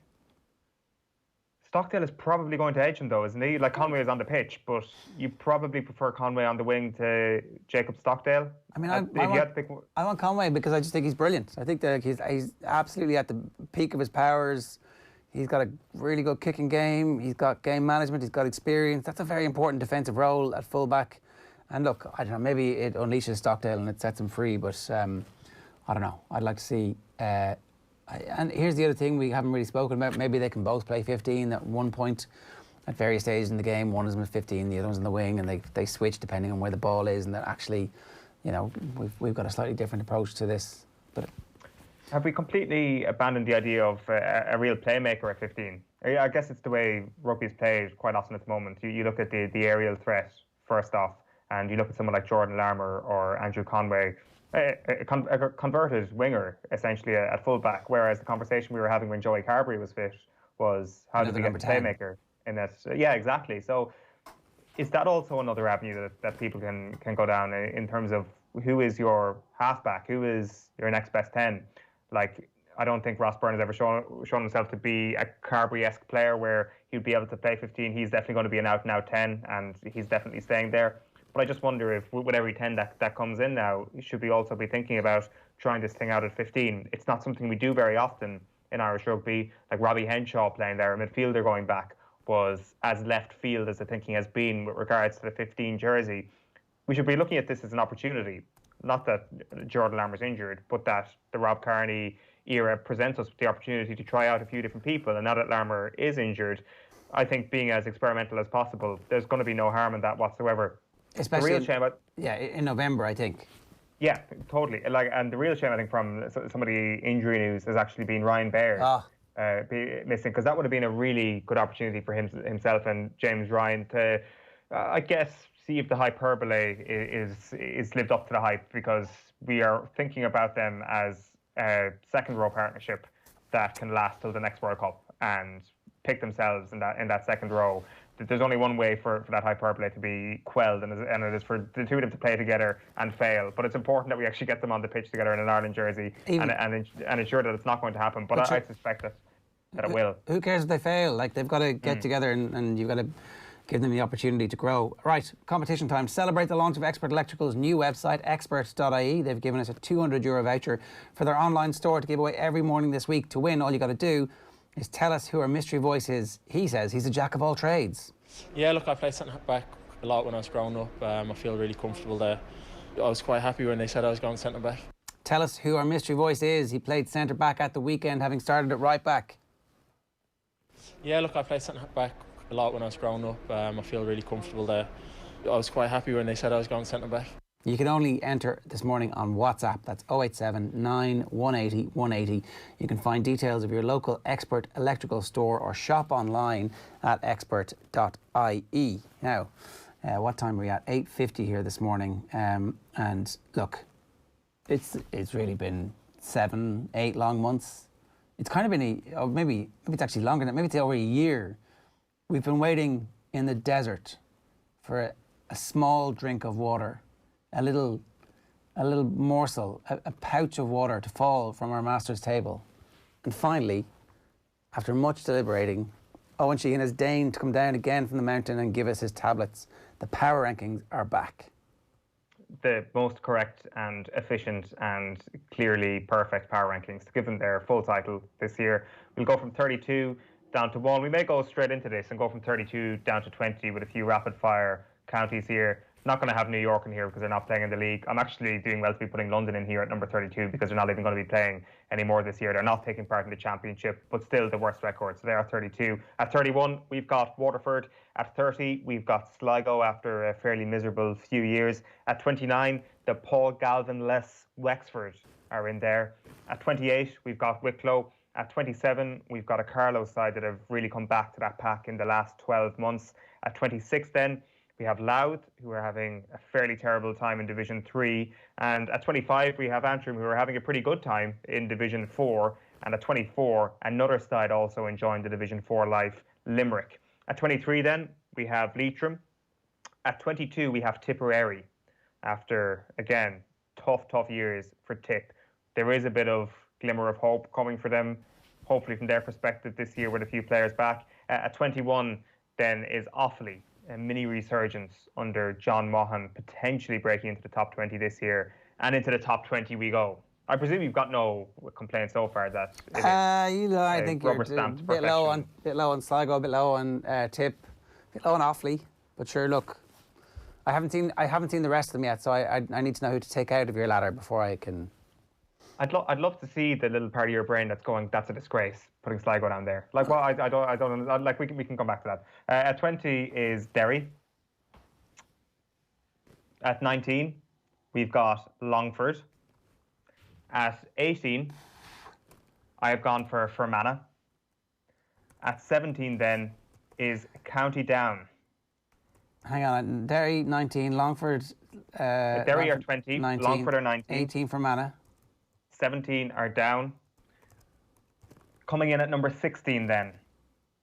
I think it's a good day for this county. I think Adrian Barry will be thanking me later in the week. At 16, we've got Westmeath. Right. Westmeath in ahead of Derry, Fermanagh, Down, Longford. That is possibly one of the big calls here. At number 15, your beloved Kildare in at number 15. Not what they once were, still could have been a lot worse. At 14, we've got County Clare. And at 13, we have got Laois. So 2 of the teams that made it to the 4th round of the qualifiers last year. At number 12, and this is the county that tend to have an inflated sense of self-worth and expectation, especially in recent times. At number 12, we have Meath. We have Meath at 12. Division 1 team, but they're basically just happy to be there, it seems. They're not here to take over, they're just here to take part is certainly what it seems with Meath sometimes with the way they go on. At 11, we have Cork, obviously Division 3 team, so struggle to put them in at the top 10, but they're clearly way too good for Division 3. At 10, we've gone for Cavan, and then into the top 10. At number 9, we have got Roscommon, going well in Division 2, won 3 games, drawn a game and lost a game. And at number 8 then is our second Division 1 team of this morning, which is Monaghan. Monaghan obviously had a terrible summer last year, lost both of their games in the Championship, but they have looked good at times in the league this year. Should have beaten Dublin in Croke Park, ended up drawing that game. But they have beaten Tyrone, they have beaten Mayo, they're in at number 8. At number 7, it's our highest rated Division 2 team, Armagh. Armagh, brilliant summer last year, have backed it up by sitting top of the table in Division 2 when the pandemic hit in March. They're in at number 7. At number 6 is Mayo. They look like they're in a massive relegation battle this year, despite having a pretty good summer last year. And to be honest with you, I did weigh up putting them in at number 5 ahead of the next county, but I actually respect my own personal safety, and I know that this county in at number 5 also are fairly precious about where they sit in the power rankings. It's themselves or Meath who tend to get most upset. At number 5 is Galway. Now, when I was putting out these rankings and, you know, putting the drafts pieces on the black and white squares of my brain in front of me, I had Donegal. I had Galway in at number 3, potentially even number 2. I was thinking, could they be number 2? They're top of Division 1. No. They're number 5 in this. They're not any higher than that. And we can go through last year's championship if you want. Sure, they've been great this year, and the signs of improvement are there, and the trajectory is going up. But they're the 5th best team in the country right now. At number 4, then, we've got Donegal, who are Ulster champions. I mean, that evening in Castlebar last year will probably haunt them. They will definitely feel that they're good enough to have made an All-Ireland semi-final last year. At number 3 is Tyrone. We're having a very good league campaign, except for that ridiculous performance by Galway to put them to the swords in the league, which is one of the reasons why you will suspect that Galway will go up these rankings over the next little while. So Tyrone are at number 3. At number 2 is Kerry, and at number 1 is Dublin. So those are the first power rankings of the resumed 2020 National League season. What? So it's these are the power rankings of the National League season. That's like the power rankings is... Right now. This is but based on your form, what you have put in over the course of Championship and the league so far this season.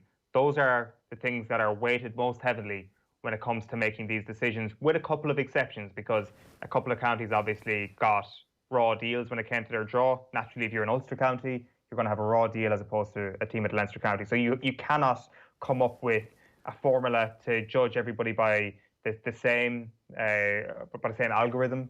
But you can come close with the maths a little bit and come close with form. So basically Dublin and Kerry are stuck at 1 and 2 because they're not going to play a meaningful game until All-Ireland semi-final time.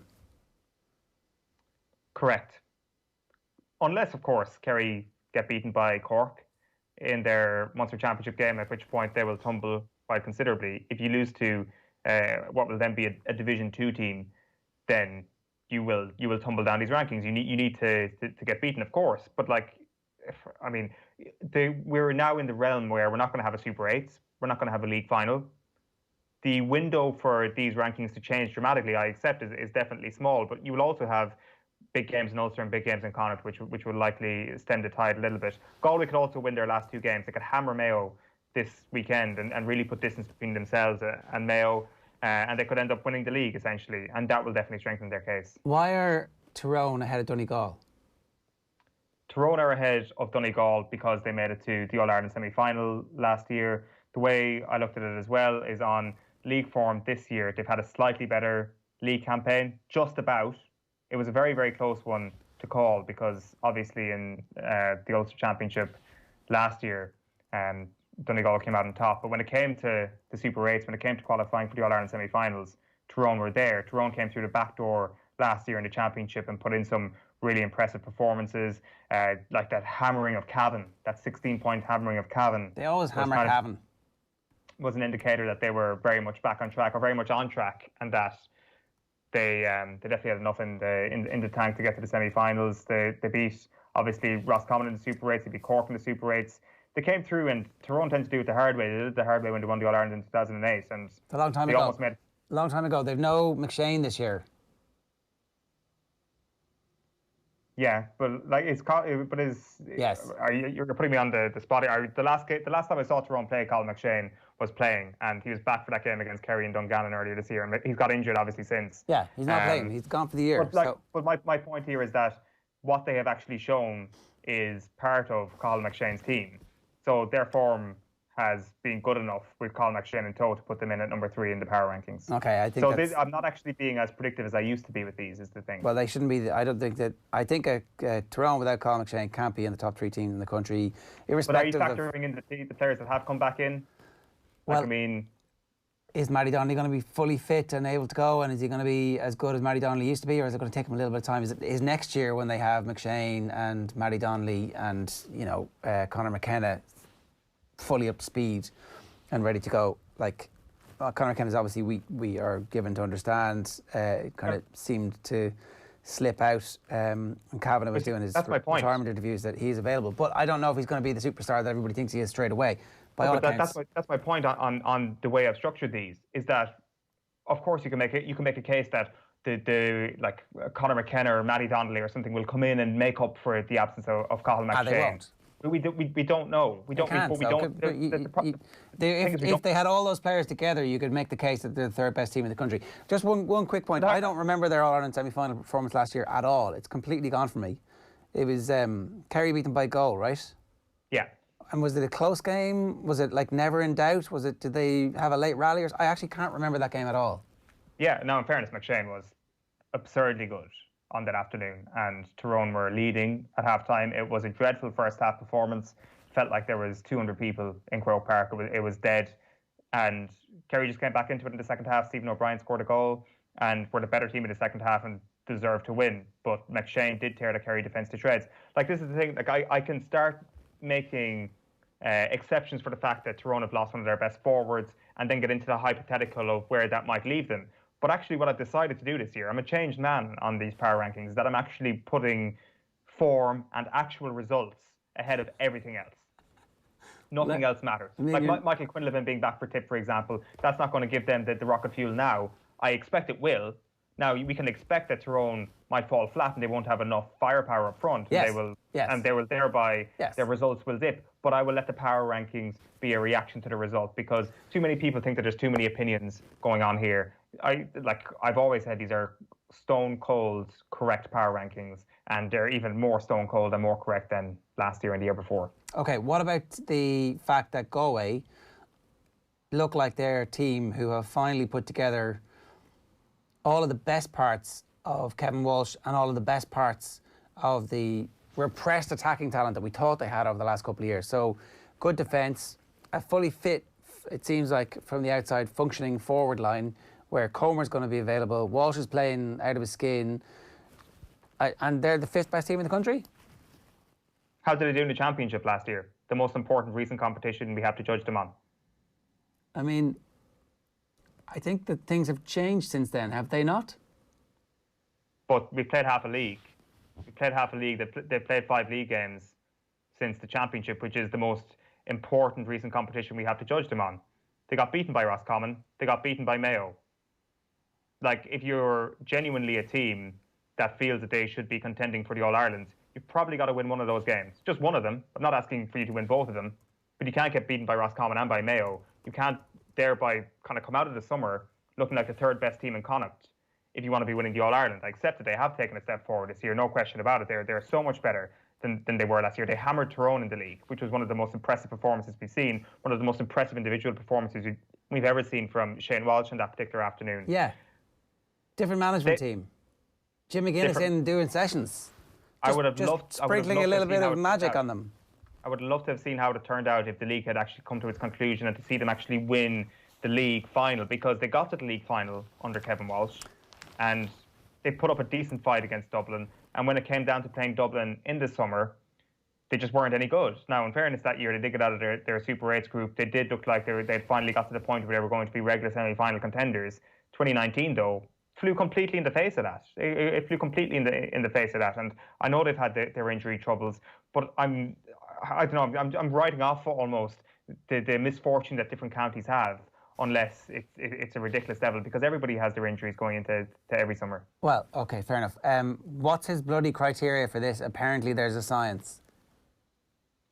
The most recent competitions, the 2020 Division 1, or whatever division you're playing in, and the 2019 Championship. And then on top of that, I'll accept there has to be a little bit of opinion that comes into it. And otherwise, you're going to have Monaghan as Team 32 because they lost both of their games in the Championship last year. There has to be a little bit of accepting that they're better than that. So you have to look at what Galway have done in the league this year, no question about it. Okay. But you also have to look at the fact that last year in the Championship, they lost their two most important games. They beat London and Sligo. Kerry should be ahead of Dublin. How would you come up with that? Well, Dublin have had a change of manager. The man of the match, the All-Ireland final, is gone. They've had a number of retirements, and certainly it's been a massive shift in what they were to what they are. And in David Clifford, the best footballer in the country, undoubtedly is playing for Kerry. Well, a lot of Dublin people will say that Brian Fenton is the best footballer in the country, and that head-to-head on the opening night in Croke Park was incredible, where the two of them were operating off full tilt, and it was ridiculous. Like, I'm not going to make a case that Kerry should be lower than 2. Like, they definitely are the second best team in the country, in my opinion. And also, if you look at recent results, like, they've had a good league campaign. They had a really good championship. Should have beaten them last year in the final. And they should have beaten them. There's no question about that. But Dublin were down to 14 men at times in that game. Like, the new management you're using as a negative. Like, well, that's true. But you're using the new management as a stick to beat Dublin with, and a thing to boost Galway up. Granted, I know the departing manager, and one of them is Jim Gavin, one of the greatest managers of all time, and that is a key point. Thanks, I just don't think even shorn of two fantastic players in Diarmuid Connolly and Jack McCaffrey, I don't think they get overtaken by Kerry this year. But it's going to be an incredible clash if they do meet in an All-Ireland final. Right. 6 minutes past 9. The Power Rankings are back. You can complain about them using the hashtag OTBAM, or you can get us on Twitter at Off The Ball. It is 7 minutes past 9 this morning. Plenty more to come. We're going to give you another chance to guess our mystery voice. We're going to talk Irish football with Phil Egan and Stephen Doyle. Up next, Miguel Delaney joins us to talk about the Premier League big picture. OTB AM. This is OTB Sports Radio. Off The Ball. So anybody whose question I read out gets a Cadbury hamper, no less. So Teddy, one for you. Where's mine? It's en route. Honestly, it's the first Cadbury's appearance I've been to. It's the first Cadbury's appearance I've been to where I've walked in a room and not seen any chocolate. It's embarrassing. Is that your little fat little sausage? That's why. Did you hear what he said then?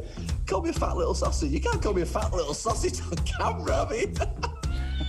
No chocolate for Gaz. That's what they said on the front door. Off The Ball. Weeknights from 7 and weekends from 1. This is OTB Sports Radio. Live 24/7 on the OTB Sports app. Into sports. 20 yards out. Urge to shoot. Don't shoot. Oh, what a goal from Fabinho. Wow. Then get into the all-new OTB Sports app. I think when he apologises to me, I probably will say hello to him. Yeah, no. Videos, sports news, live scores, interviews. If Fabregas is going to come up to me in the street and give me some of the mouth that he would have given me on a football pitch, what will he get a slap? Plus exclusive content on the OTB Podcast Network. The biggest names in sports. Ready when you are. Search OTB Sports on your app store and download it now. OTB AM. With Gillette, we don't just play the game, we change it. Gillette, made of what matters. At 8 minutes past 9 this morning, we're turning our attention to the Project Big Picture, and this is a story that has emerged over the last 36 hours, maybe even 24 hours or so, about the future of English football. It is essentially a battle for the soul of English football. Miguel Delaney of the London Independent joins us now. Good morning to you, Miguel. How are you doing? Morning, not too bad. There's quite a lot at stake here. In some ways, not that much is at stake, I guess, for your common football fan sitting at home watching on TV. But actually, there is quite a lot at stake here, right? Yeah, totally. I mean, first of all, and why this plan has proven attractive to the EFL is because it's essentially about the immediate future and long-term future of a score of clubs. I mean, a lot of these clubs, the way English football was going, a lot of these clubs were already in danger. I think in The Independent we did a piece last year about how within 5 years, 2/3 of the 72 could be gone just because of the way football's finances were headed, the difficulty they had in making ends meet. So, I mean, on the one side, what's at stake is their existence, which is why this bailout has been so attractive. But it's a bailout with an awful lot of strings, and the strings really and caveats really outweigh the bailout in terms of kind of the future. And that's, I mean, you talk about what's at stake. Beyond their existence, it's also the future power of English football and the very structure of English football, as well as what the Premier League will look at. Because this is, I mean, we were on a Zoom press conference with Rick Parry, who's one of the architects of the plan and the head of the EFL, before England-Belgium at Wembley on Sunday. And it was even directly put to him, this is basically just Project Power Grab, which he, of course, rejected. But when you see the number of terms and number of conditions that are attached to this, it's hard to see it any other way, because it really, I think the absolute key is, beyond all the changes to the Premier League, reducing it to 18, but it would be that essentially a vote of 6 clubs would be enough to affect any future decision in the Premier League. That's what it comes down to. So just for anybody who's kind of coming late to the story, and especially in this part of the world, we've been obsessing about getting knocked out of the Euros and the COVID positives, non-positive, positive that's happened over the last 24 hours. Essentially, under the cover of COVID, the Premier League have offered a bailout to the English league clubs of about 250 million and a guarantee of 25% of their future revenues, on the understanding that the power dynamic shifts to a point where 9 clubs will have votes in the Premier League to dictate essentially all football policy, although there are some things that would still be voted, and of that you don't need more than 6 to make a majority decision. That's the bones of it? That's pretty much it, yeah. And it's fun, funny enough, it's 6 when over the last few years, the big 6, as they've been called, have been basically operating as a power block, often been frustrated they can't get things through with that, one of the most contentious issues there being TV rights and distribution of money. And they recently or in the last 2 years, got a stop where more of the international revenue from TV rights goes to them. So yeah, that is what it comes down to. And again, that's the core of this, because whatever about all the rest of it, once you hand over the political, that's all leverage is with them, and it really is why it feels, even though there is actually a lot of merit within the plan and things that need to be done, but it's just totally outweighed by the conditions.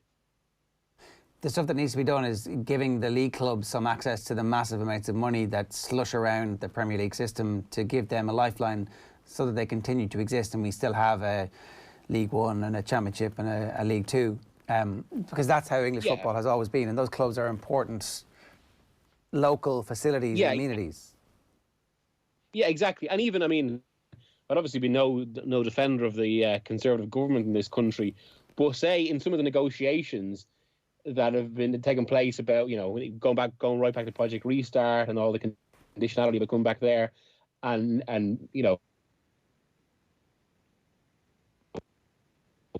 one of the fair questions is, well, it shouldn't. I just mentioned it there about TV rights. That's what this is all about, really. It starts and ends with TV rights and the inequality that produces. That is the cause of most of this. Basically,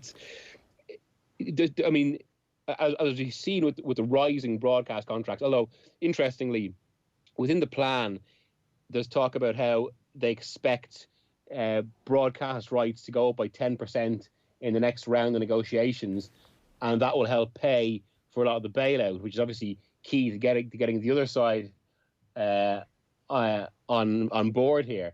But as you talk to anyone in the game now, and especially, I mean, you only have to look at the wider situation. It feels wildly optimistic to get a 10% rise in broadcast rights, given everything going on at the moment. But basically, it has been the huge money from TV and what that has done to both the Premier League, the creation of a top six or a big six, and the stretch that's caused in English football. That is the primary reason for all of these issues, and that's what you have to get at, and that's what requires the only solution to English football's problems is really the redistribution of that money. I mean, I was talking to the chairman of one EFL club just the other day. Like he did put it in very kind of succinct terms and explain the problem. You know, obviously part of this is about preserving the English football pyramid. That's been such a huge discussion and all this, and the merits of the pyramid and the social value of clubs and all that.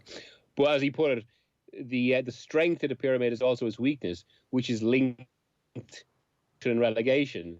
So if you have all this money washing in at the very top end, that stays at the very top end, and it means to actually get into the Premier League is such a massive prize that it can potentially change the future of clubs. What it does is create a vortex that goes right down the league. And no matter how responsible some clubs will try and be, it just once that upward drag exists, it's going to create this ladder, these huge gaps. People will jump across, and that's what's happened. It's created almost this race, and also it's in a world. Let's not forget. I mean, this is the cycle that British football has been locked in, basically, and it's why the Big Six has been created.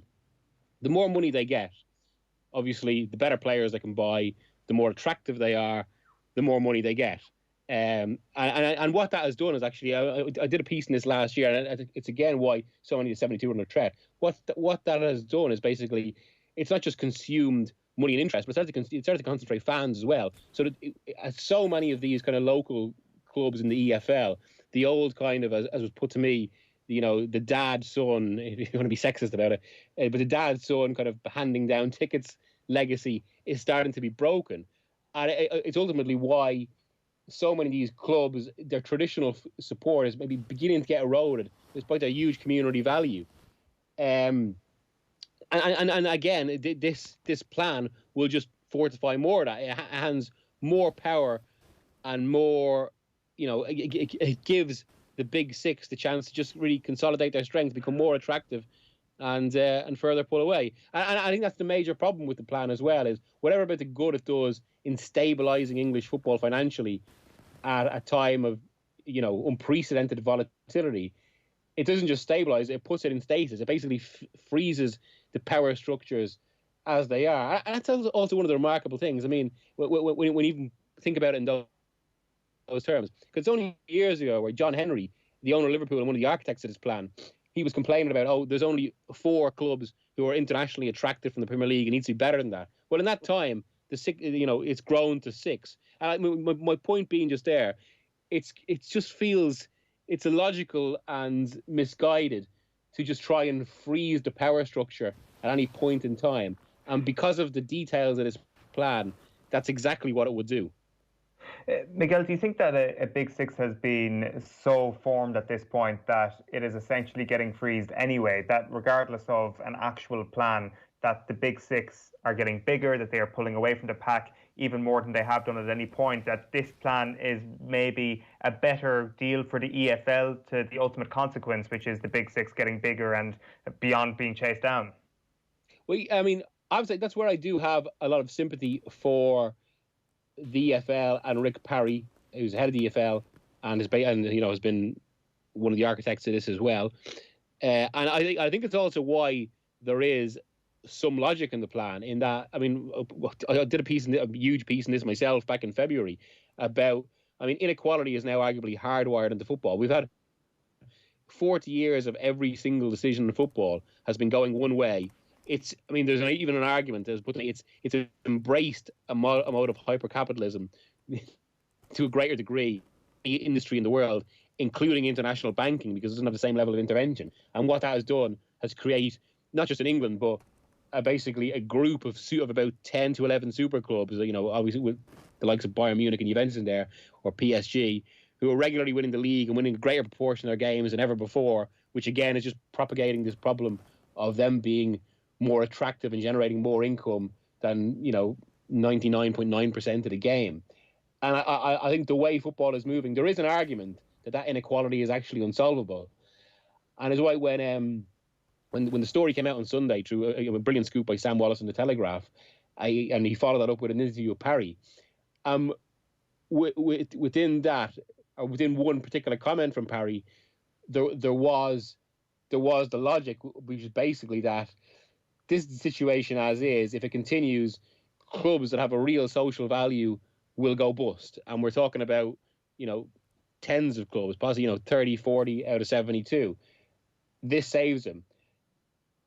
And so it really comes down to the question of whether you think football's inequality is unsolvable or not. I wouldn't go so far. I think there are still measures that can be taken, but it just takes hard action. It takes leadership in football. It takes pushback. I mean, again, to go back, one of the major issues is the redistribution of TV money. But I suppose, I wrote this in my own piece this morning, but the big clubs aren't going to introduce a version of Das Kapital to football anytime soon. And if you accept that, then yes, this probably is the best solution. But, it's been talked, some of the terminology has been used by this. It's been talked about as the biggest revolution in the game since 1992. It's not a revolution at all. It's just an evolution of the steps that were taken in 1992. It's just the next step in that big Premier League plan. And the same debates that were thrown out around then about what the Premier League would become are happening now. And I mean, and it really comes down to this. I don't think the answer to inequality is to institutionalise that inequality. And that's exactly what this does. It is actually the logical endpoint of that, where the people who are making the most money become the ones who are the power brokers, because that's the system that they all signed up to when they started the Premier League. The one counter-argument about the Premier League is that, is it 46 clubs have been in the Premier League since it started, that actually relegation has been... 49, so 43 have been up and down, and 6 have been in it since the very start. Right, so that, it has actually been relatively, I would say, it hasn't been competitive in that, they all had a chance of winning it, but there has been a bigger spread of winners than maybe we might have feared in the early noughties, when it looked like it was just going to be a Manchester United and Arsenal preserve at that stage. So what actually happens next? It looks like there's a consensus growing that it'll be voted down, but if it gets voted down, will they still hand over the 250 million bailout and save football, or is this, does the brinkmanship ultimately lead to some form of this being agreed? Well, that's where it's interesting, because one of the criticisms of this plan has been that it's just exploitation. It's trying to take advantage of the EFL and football at a particularly weak moment. Whereas the spin or the counter argument to that has been, well, actually, these plans have been formulated for the last 3 years, so it really predates the COVID crisis. So if it is voted down, which seems, literally at Wembley on Sunday, as I was hearing from people that this is already dead in the water because enough aren't going to go to it. And as you say, it needs a vote of 14 in the Premier League, and there's about at least 11 clubs in the Premier League, possibly more, who. This is the big problem for the Big Six in that way, in that essentially it just writes off the rest of the 14 in the Premier League as part of the rest of it. And it was actually, as was put to me by someone involved in the discussions the other day, and this is what the rest of the Premier League really doesn't want to hear, that really you could take the Big Six, and as you say there about how there's been another 43 clubs in the Premier League, you could basically take any 14 from the EFL, put them with the Big Six, and the product would probably be largely the same. Again, many clubs would dismiss that. Like Everton, and Everton, of course, are actually one of the 6 to have been in the Premier League since its 1992 inception, whereas Manchester City haven't. But that is probably the reality. Those 6 clubs are of a certain size that they, attract so much interest that is true. But that's also why this won't get through, because it's essentially alienated the other 14. And to be fair, there's also from the kind of murmurs going around, I don't think the Big Six is completely unified on this either. From what we heard, Spurs are one of the more enthusiastic about it. Arsenal aren't sure. Manchester City are kind of willing to kind of toe the Premier League line. Yeah, I mean, but then, as you say, I mean, discussions go on if this gets voted down.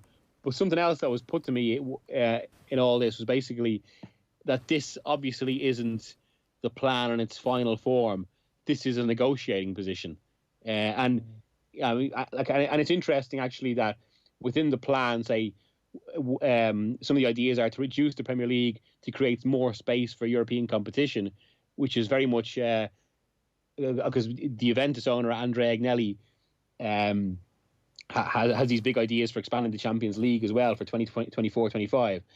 Now in Europe, it's seen these models are often called Agnelli plans, and that put out the most extreme example possible. So you reposition the debate and set it at a point where you can, where you'll get more than you expected true. And it has been put around from a United or Liverpool perspective. Maybe this is a bit of a Agnelli negotiation in that they're putting them out the most extreme version out, with that represented by the voting rights in the hope of getting more of what they want true, which is, of course, more space for games, for European games, more space for kind of lucrative foreign tours, even if that seems a bit fanciful with the current situation. But yeah, that's what's this current plan might be dead in the water, and this is draft 18 of Project Big Picture. But the discussions around this aren't going to go away, and of course you have the ongoing problem of the EFL needs a bailout, especially given that fans it doesn't look like they're coming back anytime soon. Yeah, and so the European Super League, there's a bit of bait and switch going on with some of this, like ultimately reducing the Premier League from 20 to 18. If they get that much and they still have to have their voting blocks and still have to try and get the Villas of the world and the Leeds of the world to go along with their ideas, ultimately if they get a little bit of their plan, they'll be happy enough, right? Yeah, exactly. And again, and as you know, as we keep coming back to in this argument or in this discussion, sorry, it just perpetuates the problem. I mean, every single step, even if they don't get the full plan they want now, even the minor concessions, but it just increases the way football is going, which is that the super clubs just create more space for them to accumulate more of football's capital, more of football's kind of mental space that they dominated to such a degree. And I mean, because there are some real tangents you can go down with this. If you say the example of Juventus, their current jersey doesn't have the proper Juventus stripes, and that's because that's seen as unattractive in the US market. And this is what is becoming a genuine issue in football, and that it's just the amount of the global commercial space that this small group of clubs are accumulating, and it's beginning to cause real problems in the games. And it's also why it's interesting, actually, that so far the 2020-21 season, maybe as a consequence of COVID and everything that's happening, but it's been so wild and we've had such unpredictable results because that has been so out of kilter with the way football has been going for at least a decade now, because every single mechanism in place is just making a group of clubs so much wealthier than everyone else that the only competition is really between them. I didn't know that about the Juve jersey. I've just looked it up there. It's kind of grim, isn't it? Miguel, just on that Juve jersey point, I mean, like, is that almost as big a threat as this for the non-top clubs in the Premier League? That, I mean, there will be this sort of joined-up thinking between Juventus and Liverpool and Real Madrid, Barcelona, and this idea of a European Super League just takes on so many legs, where this 18-team Premier League becomes a 16-team Premier League after everybody sees how sensational the European Super League is, and this is eventually just a dwindling away of the domestic product. Well, that's exactly it, yeah. And I mean, you already see it in kind of just the size the Champions League will become, and it's almost it's the great seduction of the Champions League. I mean, because the Champions League actually causes the same sort of problem as the TV money in England, in that it generates so much cash that and it's redistributed so unevenly that it makes football lopsided in that way. And as an example of one of the problems there, I remember talking to someone in the who's again involved in these negotiations who represents a number of leagues, and for the last discussions about how European competition prize money will be redistributed. So obviously, this is all the money that the Europa League and Champions League generates, and they call it solidarity money. The amount of money that goes to non-competing clubs to try and redress the balance between those that compete in the Champions League, whatever. So as we all know, basically, if say like Spurs, for example, when they got to the final 2 years ago or last year, they got 100 million. So one of the things UEFA want to do, and obviously many more interested parties in European competition want to do, is make that money, or make the redistribution of that money more equitable, so we don't have these gaps in football. Now, the European leagues, who represent all the various the domestic leagues in Europe, the 53 of them, they wanted to increase that solidarity money to 20% at the last negotiations. What actually happened, because of the pressure of the super clubs, was the figure of 8.5, I think it was, went down to 7.3. I might not have those exact. That's pretty much it. It was either 8.3, 7.5, or the other way around. And this is when we're talking about, the minimum should really be 20% to prevent these gaps forming. So this is happening all over football, and this is what this project Big Picture represents. Again, it's just this. Even though it's dressed up in altruistic or charitable ways, it really just increases the gearing of football towards a small number of clubs attracting most of the interest and thereby most of the money. There's one last thing that I just wanted to talk about. There are some really good aspects of this where they're talking about limiting agents' fees and a hard salary cap for the EFL. Like, perhaps a salary cap is one way to get competitive balance back into the local domestic leagues, but ultimately the super clubs won't agree with that until they can have a salary cap that works for them at a European Super League level. Yeah, exactly. And I remember someone who used to be in the FA explaining exactly that to me last week when we were talking about the pyramid, that the fundamental problem with this is one thing that should be said, actually. A lot of this actually comes from the fact that football's, to use these horrible kind of technocratic language, but this is the way it's talked about, the stakeholder map in football is so fragmented, particularly in England, where there's so many different parties. You've got the Premier League on one side, the Big Six within the Premier League, the FA, the EFL, and there's no unifying leadership to bring it together. And I mean, so even with the FA, the major problem they have is that their jurisdiction is national, but most of their problems, or most of the issues they have to deal with, comes from clubs who have an international jurisdiction, who are truly global clubs, whose kind of sphere of interest goes way beyond anything the FA can deal with. So the example that was put to me was when the story was that a very irate Alan Sugar rang someone who was involved in the FA and said, one of the first things that he has to do, you've got to do something about these agents. And Sugar hung up the phone. But you can't do something about these agents when these agents basically, all right, so you can curb them on the English side, but it will just mean, I mean, they're still operating in a global market, and it just hamstrings the English clubs on one side, and creates problems from there. So yeah, it just keeps coming back to that, really. Yeah, as we said, slightly intractable. Miguel, you've done a great job of explaining it to us. Before we go, I don't know what your take is on the whole Ireland COVID scenario. Were they just unfortunate? Is this more FAI bungling? Is it a little bit of everything? A little bit of everything, but I was thinking about it. I mean, I did a piece on Friday about kind of the madness of playing international football at this time. Given, like, I mean, so say, for example, of English football, there's been no clusters yet that has caused Premier League match postponements or anything like that. But if you wanted to design a situation where you could feasibly get clusters, well, it would be to send multiple players over international borders to various different groups and various different bubbles. But the thing about that is, we saw very early on in this break with like the Scotland situation where Kieran Tierney was suddenly denied them. If we're going to insist on playing football in these circumstances, then you have to accept that there are going to be some suddenly wild deviations or things you didn't expect are going to be denied players just because of the context they're playing in. This is the new reality in that sense, and you're going to have to accept. You almost have to treat COVID cases, even if we have bigger debates about false positives and all this, but you're going to have to treat COVID cases, deny you players, a bit like injuries, because this is the way it's going to be now. Yeah, no, there's no doubt about that. Miguel, great to talk to you. Thanks a million. Cheers. Thanks, lads. It's Miguel Delaney giving us some very interesting thoughts about the project big picture and what the future of football in England and Europe really looks like. This is obviously going to have a big knock-on impact for Ireland in terms of our ability to get teams into the Europa League on a fairly consistent basis, and that's what we have to be aiming for. Certainly you would hope the new FAI are going to be aiming for that. 0879 180 180 is the number here if you want to get in touch with us.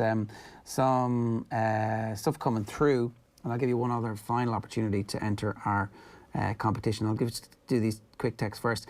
Look at the situation Celtic find themselves in heading into the SPL game on Saturday regarding COVID positive tests of their players while on international duty, says Sean in Dublin 15.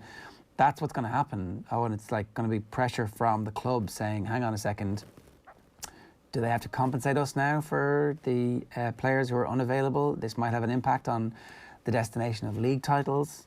And then one other one that we wanted to get into, Brian King, what have Donegal done to be ranked above Galway? Championship 2018, Galway got closest to the Dubs in the semi. And then Jim McGuinness, says Noel, Jim McGuinness won a game against Dublin that had Dublin taken half their chances, would have been over by half-time, only to be beaten by Kerry in probably the worst and most offensive final I've ever seen, and I'm 52. He won one All-Ireland. Why is he considered the Messiah? Answer Noel there. Wait, to which part there? Why is Jim McGuinness the Messiah? Yeah. Good point. I guess he's won half of his All-Irelands as manager for half his county's All-Irelands as manager. Like, it's not exactly they were coming off a high base. I don't think it's fair to judge Donegal by the standards that Dublin or Kerry would have. I think actually getting them over the line and taking them to glory in 2012 is a pretty bloody good achievement given where they were before he took them over. How many championship games did Jim Gavin lose? Oh, just one. Jim McGuinness. Yeah, that's the argument for him. 0879 180 180 is the number here. Mystery Voice competition. Expert Electrical is Ireland's largest electrical retailer with 67 stores nationwide, and they've just launched a new look website, expert.ie. They've given us a €200 voucher for their online store to give away every morning this week, and it's celebrating the launch of expert.ie. We're giving you one more chance to win this morning. Just tell us who our Mystery Voice is. He's a jack of all trades. Yeah, look, I played centre back a lot when I was growing up. I feel really comfortable there. I was quite happy when they said I was going centre back. Tell us who our Mystery Voice is. You used to play for Wolves. Yeah, look, I played centre back a lot when I was growing up. I feel really comfortable there. I was quite happy when they said I was going centre back. You can enter this morning on 0879 180 180. Find details of your local Expert Electrical store or shop online at expert.ie. And especially this Christmas, it's really important to shop as locally as you possibly can. So if you're looking for some big ticket electrical items, check out expert.ie. Now at 9:37 this morning, what is Stephen Kenny's best 11? I'm delighted to say we've got Phil Egan at set B and Stephen Doyle on Skype to join us. Gentlemen, you're very welcome. How are you? How you doing, lads? All good. Morning, lads. A reminder, of course, OTB AM live in association with Gillette. Good morning. Start with Gillette giving you the confidence to tackle the day ahead. Eoin, to set the table here, you want us to change our formation. Not for you, this flirtation with what it is that we've had up to this point. You're saying, no, the baby must go out with the bathwater. One goal off the slap of the head of our centre-back, who's our most prolific goal scorer in the last 2 decades at this stage. And that's it. You've seen enough. What I've actually seen is I've seen a load of Matt Doherty and Enda Stevens looking really good and looking brilliant in an attacking sense, and I want to see them further up the pitch. I don't want Matt Doherty to have to worry defensively as much as he currently has to do. The Slovakia opportunities that came last Thursday, a couple of them were from the fact that you've got a right back who has been instructed to get up the pitch, and while Matt Doherty looked brilliant, you will still have the concerns about him on his own at the right of a back four. I think that if we go to this long-told idea of a back three with Doherty and Stevens as your wing back, we will get an even better version of Doherty and Stevens.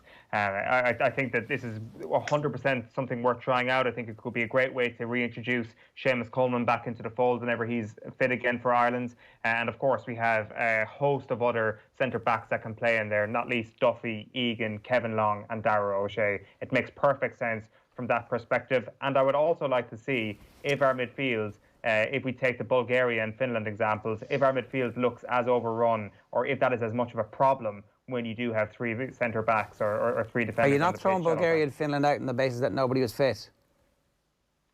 let's see how much of it was down to fitness. Let's see how much of it was down to the fact that James McCarthy was isolated in front of the defence, and the defence thereby looked isolated themselves.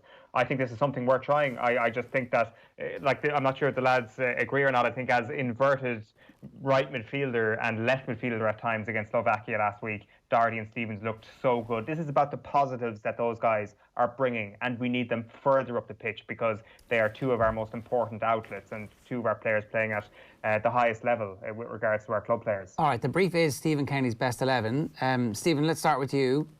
Do you think the move to 3 at the back would represent an opportunity for us to have our best 11, his best 11? I disagree, to be honest. I think we saw a move to 4-2-3-1 on Sunday against Wales, which we hadn't really seen in the previous 3 games because Stephen Kenny had gone with the 4-3-3. He was more inclined to use the 4-2-3-1 with the under-21 team. And I think that gives us the best way to use what we have. Like he did have fullback, say, in the shape of Leo O'Connor, really good right back, who's currently with Tranmere Rovers on loan from Celtic.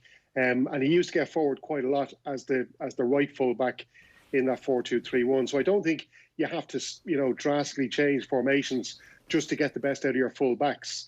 It's all about how you use the other players on the pitch to protect the back four. So if you've got 2 good midfielders, like he would have had Conor Coventry and Josh Malumbi as the 2, deep midfielders seen in front of the back four. Like if they're giving enough protection and you've got, a communication between your full backs that if one guy goes forward, the other fella stays back in his half. So I don't think you have to drastically change the formation just to get the use of 2 of our best assets, which are Matt Doherty and Enda Stevens. And I really would urge people not to write Seamus Coleman off either, because he's been really unlucky to miss out on this camp.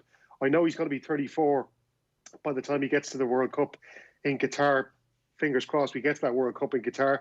But I think some of the stuff Carlo Ancelotti has been saying about Seamus Coleman in the last couple of weeks should serve as a good reminder as to how valuable an asset someone like Seamus Coleman is. He's been in brilliant form for Everton this season. He's shown again you have to remember how much of a bad injury he came back from, that horrific leg break. And last season was a really difficult season for him.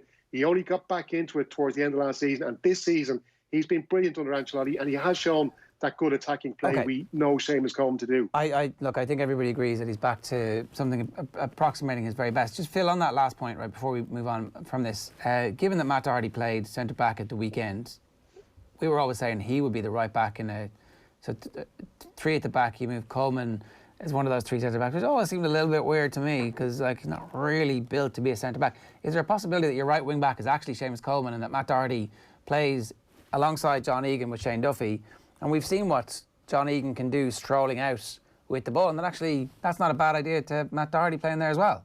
Well, I think I would, if I don't agree with the 3 at the back, by the way, I would go 4-2-3-1, and I kind of thought even going back to the Slovakia game, it was a 4-2-3-1. If you look at it, it was McCarthy and Howrahan was sitting in there with him, and Hendrick was. And he made a point of explaining that to everybody in the pre-match. Like they've never played beside each other. They're definitely going to play. And then obviously when McCarthy went off, Hendrick dropped deeper, and I actually thought Hendrick wasn't as effective the deeper he came. But going back to what you said, the Seamus Coleman, I would prefer, if you were playing 3 at the back, I would prefer him in the 3 because he's a better defender than Matt Doherty. I think the best example you can use is how Azpilicueta worked for Chelsea under Conte, where if you're a fullback, you're used to sweeping up for your centre-backs, and that's where Seamus Coleman would come in. And Matt Doherty, I think, as good as Seamus Coleman is, I think Matt Doherty, is a better player going forward. And that's why I would prefer to have him as a right wing back if I was playing 3 at the back. Okay, fair enough. But you're not. I'm going 4-2-3-1 as well. Okay. Vinnie Pert, just to remind everybody, was on. He obviously knows Stephen Kenny unbelievably well, and he says that at some point he thinks he will try 3 at the back. That there will be a period of experimentation after we get through. Obviously after we go through the Slovakia game now, we may well be in that period of experimentation. Obviously you want everybody fit and available to do that. But that is coming down the line. So, Owen, you've been beaten. No need to lick your wounds too much. The 2 lads have seen what you've said and they've kicked your ass. So, Phil. Would you not like to see it? No? Would you not like to just try it out and see what happens when you've got that? And it could happen. And I think the Slovakia game is done now. Unfortunately, we don't have the final to look forward to. So this is where Stephen Kenny can experiment now. And I get there is pressure now because he hasn't got that first win, that people are crying out to see results improve, because it's clear that you can see the change in style. And look, Stephen Kenny isn't trying to reinvent the wheel here. He's not trying to say that, we're going to become like a team that just passes other teams off the pitch. He's just basically saying, look, we've players that can pass a ball. Like, we all played in football teams where we played against players or with players that were unbelievable, and they never amounted to anything. So if you look to think of what it takes to get to the Premier League or the Championship or the League of Ireland, you have to be a good player. We have those players, and for years we've been told, nah, we don't have the players. But Stephen Kenny's saying, we actually do. We can pass the ball. Shane Duffy, who was criticised for his performances against Bulgaria and Finland because he wasn't fit, but what was he doing the other day? Passing the ball out from the back. We can do it. It's going to take a bit of time. It takes a bit of confidence for the players in the team to actually buy into it, but they're excited by it because they're getting to showcase their skills. Why wouldn't they want to do it? Can I just make one point on that as well? He doesn't get much time to experiment, to be honest, lads, because as Phil just alluded to there, he still hasn't got a win yet. And the longer these matches go and Stephen Kenny hasn't got a win, the more pressure he's getting from the outside, and he really doesn't have time to experiment. I do think, as Phil, it's a good point Phil makes about him not, he's not trying to revolutionise things here too much. I don't know if anybody saw last night, Stephen Finn, Futsal Finn on Twitter, who's very in the know on all things Irish football, tweeted some incredible stats from the last couple of games, just to show that there has been some improvements. We are the fourth best team in the Nations League with regards to pass completion, just behind Spain, Portugal and Belgium. 87% passes completed, and we've actually attempted and completed more passes in the first three Nations League games than we did in the whole Nations League under Martin O'Neill. So I think that kind of goes to show that what Stephen Kenny is doing is starting to bear fruit even in these early stages. But I do think the longer he goes without a win, the more pressure he's going to get from the outside. We really hope he gets this win against Finland, because then maybe he can start experimenting there, as you guys were mentioning. And also, as well, we can't write off where we are positionally in the Nations League table as well. We would have to fancy the chances that Ireland would have against Wales in the return leg as well, especially how bad they looked at the weekend. But just on what you're saying about Ireland's ability to pass the ball, and they have looked so much better under Stephen Kenny. The fact here, first of all, is that Stephen Kenny clearly should have got the job 12 months sooner than he did. If the experimentation had been happening at least at times during the campaign, then if we fell into a playoff, we would have known exactly what the best system was. Stephen Kenny would have been far more confident in his starting 11, and they would have had a better chance of winning a game like Bratislava. But water under the bridge. But just on the passing thing, I think running with the ball has been a huge facet of things as well. I'm not sure, was it just more space that was available to some of the players, especially last Thursday night in Bratislava, but those runs that Doherty was making in possession, that David McGoldrick was making from a deeper position in possession, I think are really important as well. And I think that if you just have a couple of your players in more advanced positions, when Doherty is running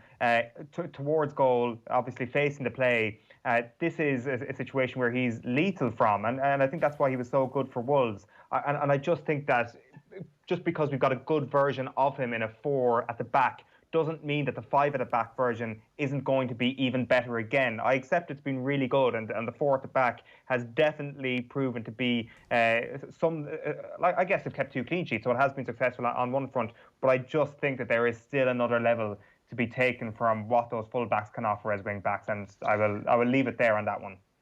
Yeah, no, I think a lot of it as well, Eoin, is it's down to confidence, and players, I'm not saying that they're totally bereft of confidence at the moment, but I think it's just they're slowly building confidence under this new manager and under this new way of playing. Now, if we all recall the best bits of Matt Doherty playing for Wolves, it's there's 2 things. It's either Matt Doherty cutting in off the wing into the edge of the box and picking up a cross or something like that and having a shot on goal himself, or maybe sneaking in at the front post, back post to get a header. But also as well, Matt Doherty getting to a byline and hitting one of those little short passes into a 6-yard box for somebody to latch onto.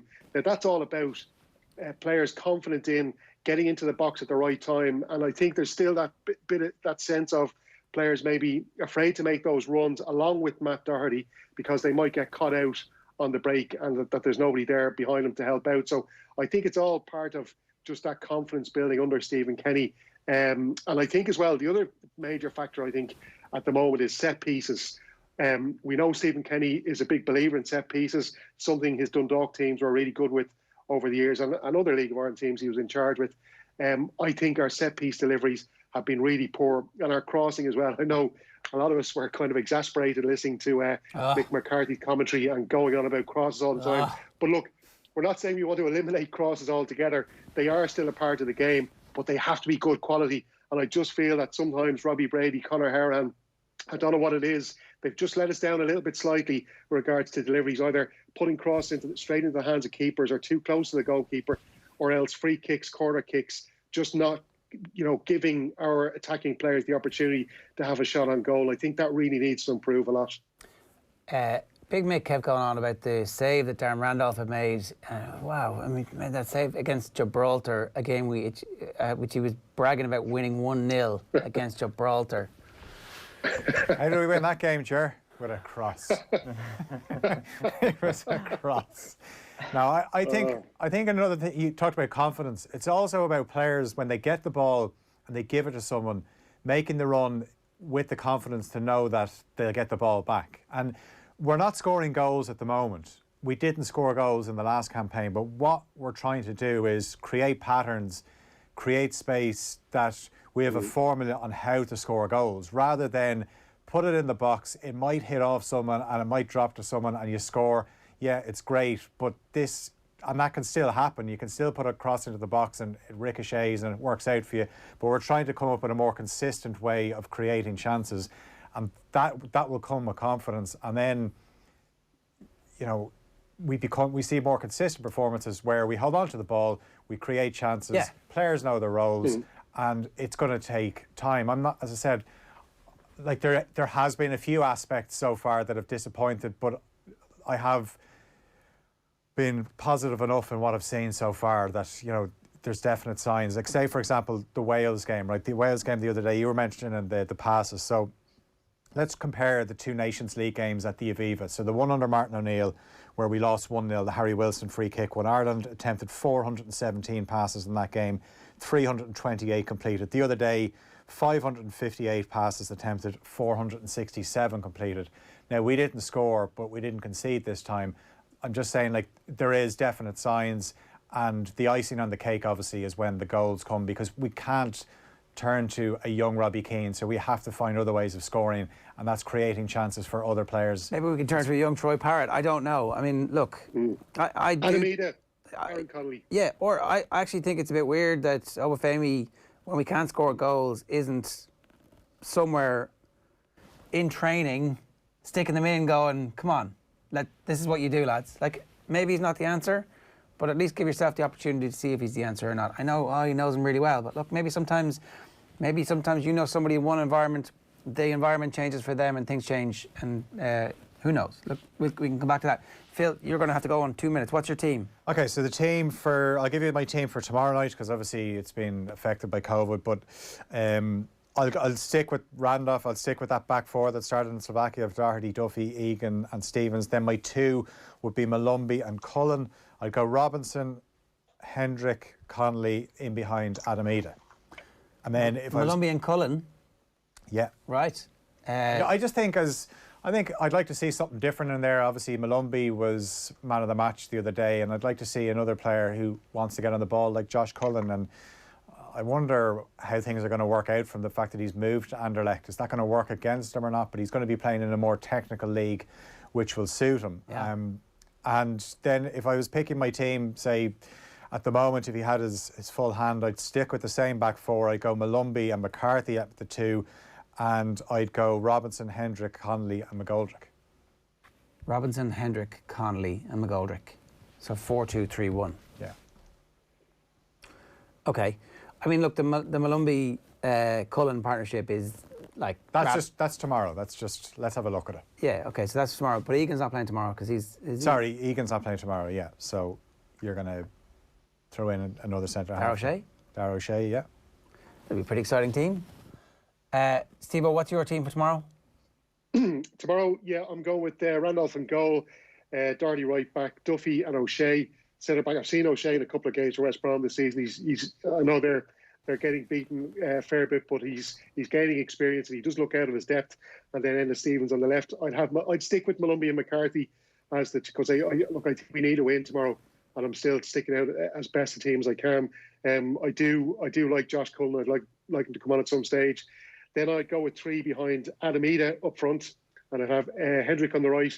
I'd go Robbie Brady as the number 10 and Aaron Connolly as the left midfielder. So yeah, that's what I go for Finland tomorrow. And what's your best Ireland team? What's the change? Best Ireland team. I don't think there's a huge amount of change. I would actually put Coleman in at right back instead of Doherty. I'd have Egan obviously with Duffy in the centre and Stevens as left back. I'd stick with Malumbi and McCarthy. I do think James McCarthy, I found when he was playing in the 3 midfield, I found he got isolated a little bit. I think if he's playing in there and builds up a partnership with Malumbi, a bit like the way he has with James McCarthy or Crystal Palace, I think he can be a lot better there. And then, can I hold you for a second? I've got to get Phil out. Who's in your best team? What's the difference? Well, obviously, I've gone for Doherty instead of Coleman, and I've gone for Robinson, Hendrick, and Connolly behind McGoldrick. Obviously, we know McGoldrick is going to withdraw from that, and he's going to play deep at times, but that gives you the chance for Robinson and Connolly to find that space in behind, and they're 2 players that like to play centrally as well. And I've seen a bit from Hendrick over the last few games to suggest that it's amazing that people almost write off certain players, that when Stephen Kenny comes in, that's the end of them. But no, Stephen Kenny can improve these players. That Jeff Hendrick can look like the player that we thought he was going to be at the Euros in 2016 when he plays in a team that has more options, more space for him to run into. Like, there's a reason he's playing in the Premier League week in, week out. As I said, if you are playing to that level every week, you definitely have to have something about you. And keeping your place when there's other players there. So your 2 are who are your 2 in your best team? I'm going Malumbi and McCarthy. Right, okay. Phil, good stuff. Thanks for that. Sorry, Steve, go on ahead. Go back to what... Yeah, I said, I'm going to stick with Coleman. I understand what everybody's saying about Matt Doherty. I thought it was quite interesting the way he's left out at Manchester United. They went for Serge Aurier instead. It was a really good attacking right back. I know, obviously Matt Doherty had played a lot of games at that stage, and he perhaps just wanted to rest him. But I would go with Coleman, and not just for what he can do on the pitch, but just for, he's just such an inspirational character, I think, both in the dressing room and for supporters as well. So it's the back 4 of Coleman, Duffy, Egan and Stevens. I'd stick with McCarthy and Malumbi for the time being, although I do think there's a lot of central midfielders coming through there that are going to give McCarthy a competition for his place. Josh Cullen, Jason Knight, who's back in who's in with the senior squad now, and of course Conor Coventry, who's still to come through as well. So Malumbi and McCarthy as the double pivot, shall we say. Then on the right, I'm going to stick with Callum Robinson. On the left, Aaron Connolly. And then the number 10, I'm going to go with Jeff Hendrick. And then Dave McGoldrick up front. I just think it's interesting what Phil was saying about Jeff Hendrick. I know he's been much maligned over the last number of years since that famous game against Sweden at the Euros. People seem to think that was his greatest game for Ireland. He hasn't got to those heights since. And I just wonder, was he stifled by the managers he was playing under for Ireland? As Phil said, he's a regular Premier League and at Burnley, in fairness, at Newcastle. Yeah, exactly. Yeah, he played a lot of different roles at Burnley. That's what Dyche said. He didn't always get the credit he deserved, but we asked him to do a lot of different things, so you didn't really get to see him nail down. And one I just think spot. he seems, doesn't he? He just seems to be thriving under this kind of style of play with Stephen Kenny. He seems to really enjoy it. And there was times we saw him against Slovakia and Wales where he's on the edge of the box in tight spaces, and he's involved in these real intricate passing moves. And I think he's just really enjoying himself. And that's what if players are enjoying themselves, they're going to play better, And I think we need to have a bit of faith in Jeff Hendrick, stick with him for the time being. And look, he looks like a damn good footballers have the headband, the long hair. He looks like he should be playing for AC Milan, shouldn't he? That's the dream move. Eoin, what's the difference between Stevo's team and Phil's team and your team? Oh, the dream team obviously is a change of formation here. Obviously, I've given you my 5 at the back, and it's probably when you go for that. If I want to be a little bit more conservative to, I guess, allow you to accept my 5 at the back, you probably go for a midfield 2 of McCarthy and Hourihan. Although I would love to see Malumbi and Hourihan together at some point. You've got Robinson and Connolly up front for me, absolutely no question. And then the question is, who is between them or who is behind them? I think you stick David McGoldrick in between them, even though you're only playing a midfield 2 with a 5 at the back. It may seem stupidly attacking. You may not get what you're getting going back from Jeff Hendrick, but look back at what happened on Thursday night. David McGoldrick in that role was sensational, and there was definitely an air of the Richard Dunn in Moscow about David McGoldrick last Thursday night. It was just such a heroic performance that you fear might be a one-off. Like, you expect good things again. No, I think he's done that whenever he's played for us, and it's a real pity that we haven't had this for the last decades. Like, he could have been a brilliant partner for Robbie Keane for ages. But sure, look, I guess a lot of stuff got in the way of that. At 9:59, that's pretty much all we've got time for. My thanks to Stevo and to Phil for giving us their Ireland teams, their best Ireland team for the game tomorrow night. We'd love to hear from you as well. 0879 180 180 is the WhatsApp number. Our mystery voice, we have a big prize to give away all week here on OTB AM with thanks to Expert Electrical, who've just launched their new look website, expert.ie. Get on to expert.ie for all your Christmas presents, and you can check out details of their 67 stores nationwide. Our €200 voucher for their online store today. All you have to do is guess our mystery voice correctly. Yeah, look, I played centre back a lot when I was growing up. I feel really comfortable there. I was quite happy when they said I was going centre back. Who was it, Owen? Oh, Matt Doherty. You knew straight away? Ireland's new right wing back, yeah. That was Matt Doherty. Huge congrats to Shane O'Mahony, who answered correctly this morning on our WhatsApp channel. That's 0879 180 180. We'll give you another chance to win tomorrow. You'll have to tune into OTB AM and guess our mystery voice between 7:30 and 10 tomorrow to be with a chance to win the €200 voucher for Expert Electrical. Good man yourself, Shane, and you're going to be picking up that. We'll send it to you and get in touch with you after the show this morning for details. You can find details of your local Expert Electrical store or shop online at expert.ie. It's Quinny's How's the Head with Shane Carty from noon today on OTB Sports Radio. OTB Gold is Ruby Walsh in conversation with Joe at 1. Dadcast from 3. Mount Rushmore is Tip today at 4 o'clock. OTB Gold is Wexford 1956 with Art Foley and Ned Wheeler. What a great piece that was. And then tonight from 7 o'clock, Sunita Paspor, Dan McDonnell on the Football Show, and Jeff Perlman on his new book, The Three-Ring Circus. So Jeff Perlman writes the best deep dive sports books that there are out there about specific moments in sports history, and the latest one is Three-Ring Circus. He's always a great guest, so make sure you tune in tonight from 7. We'll be back tomorrow morning from 7:30. A reminder, of course, that the first duo on our new series with Gillette, Up Close and Personal, we'll have the full build-up to the Ireland-Finland match live on OTB and much more as well. See you then. Good luck. OTB AM. With Gillette, we don't just play the game, we change it. Gillette, made of what matters.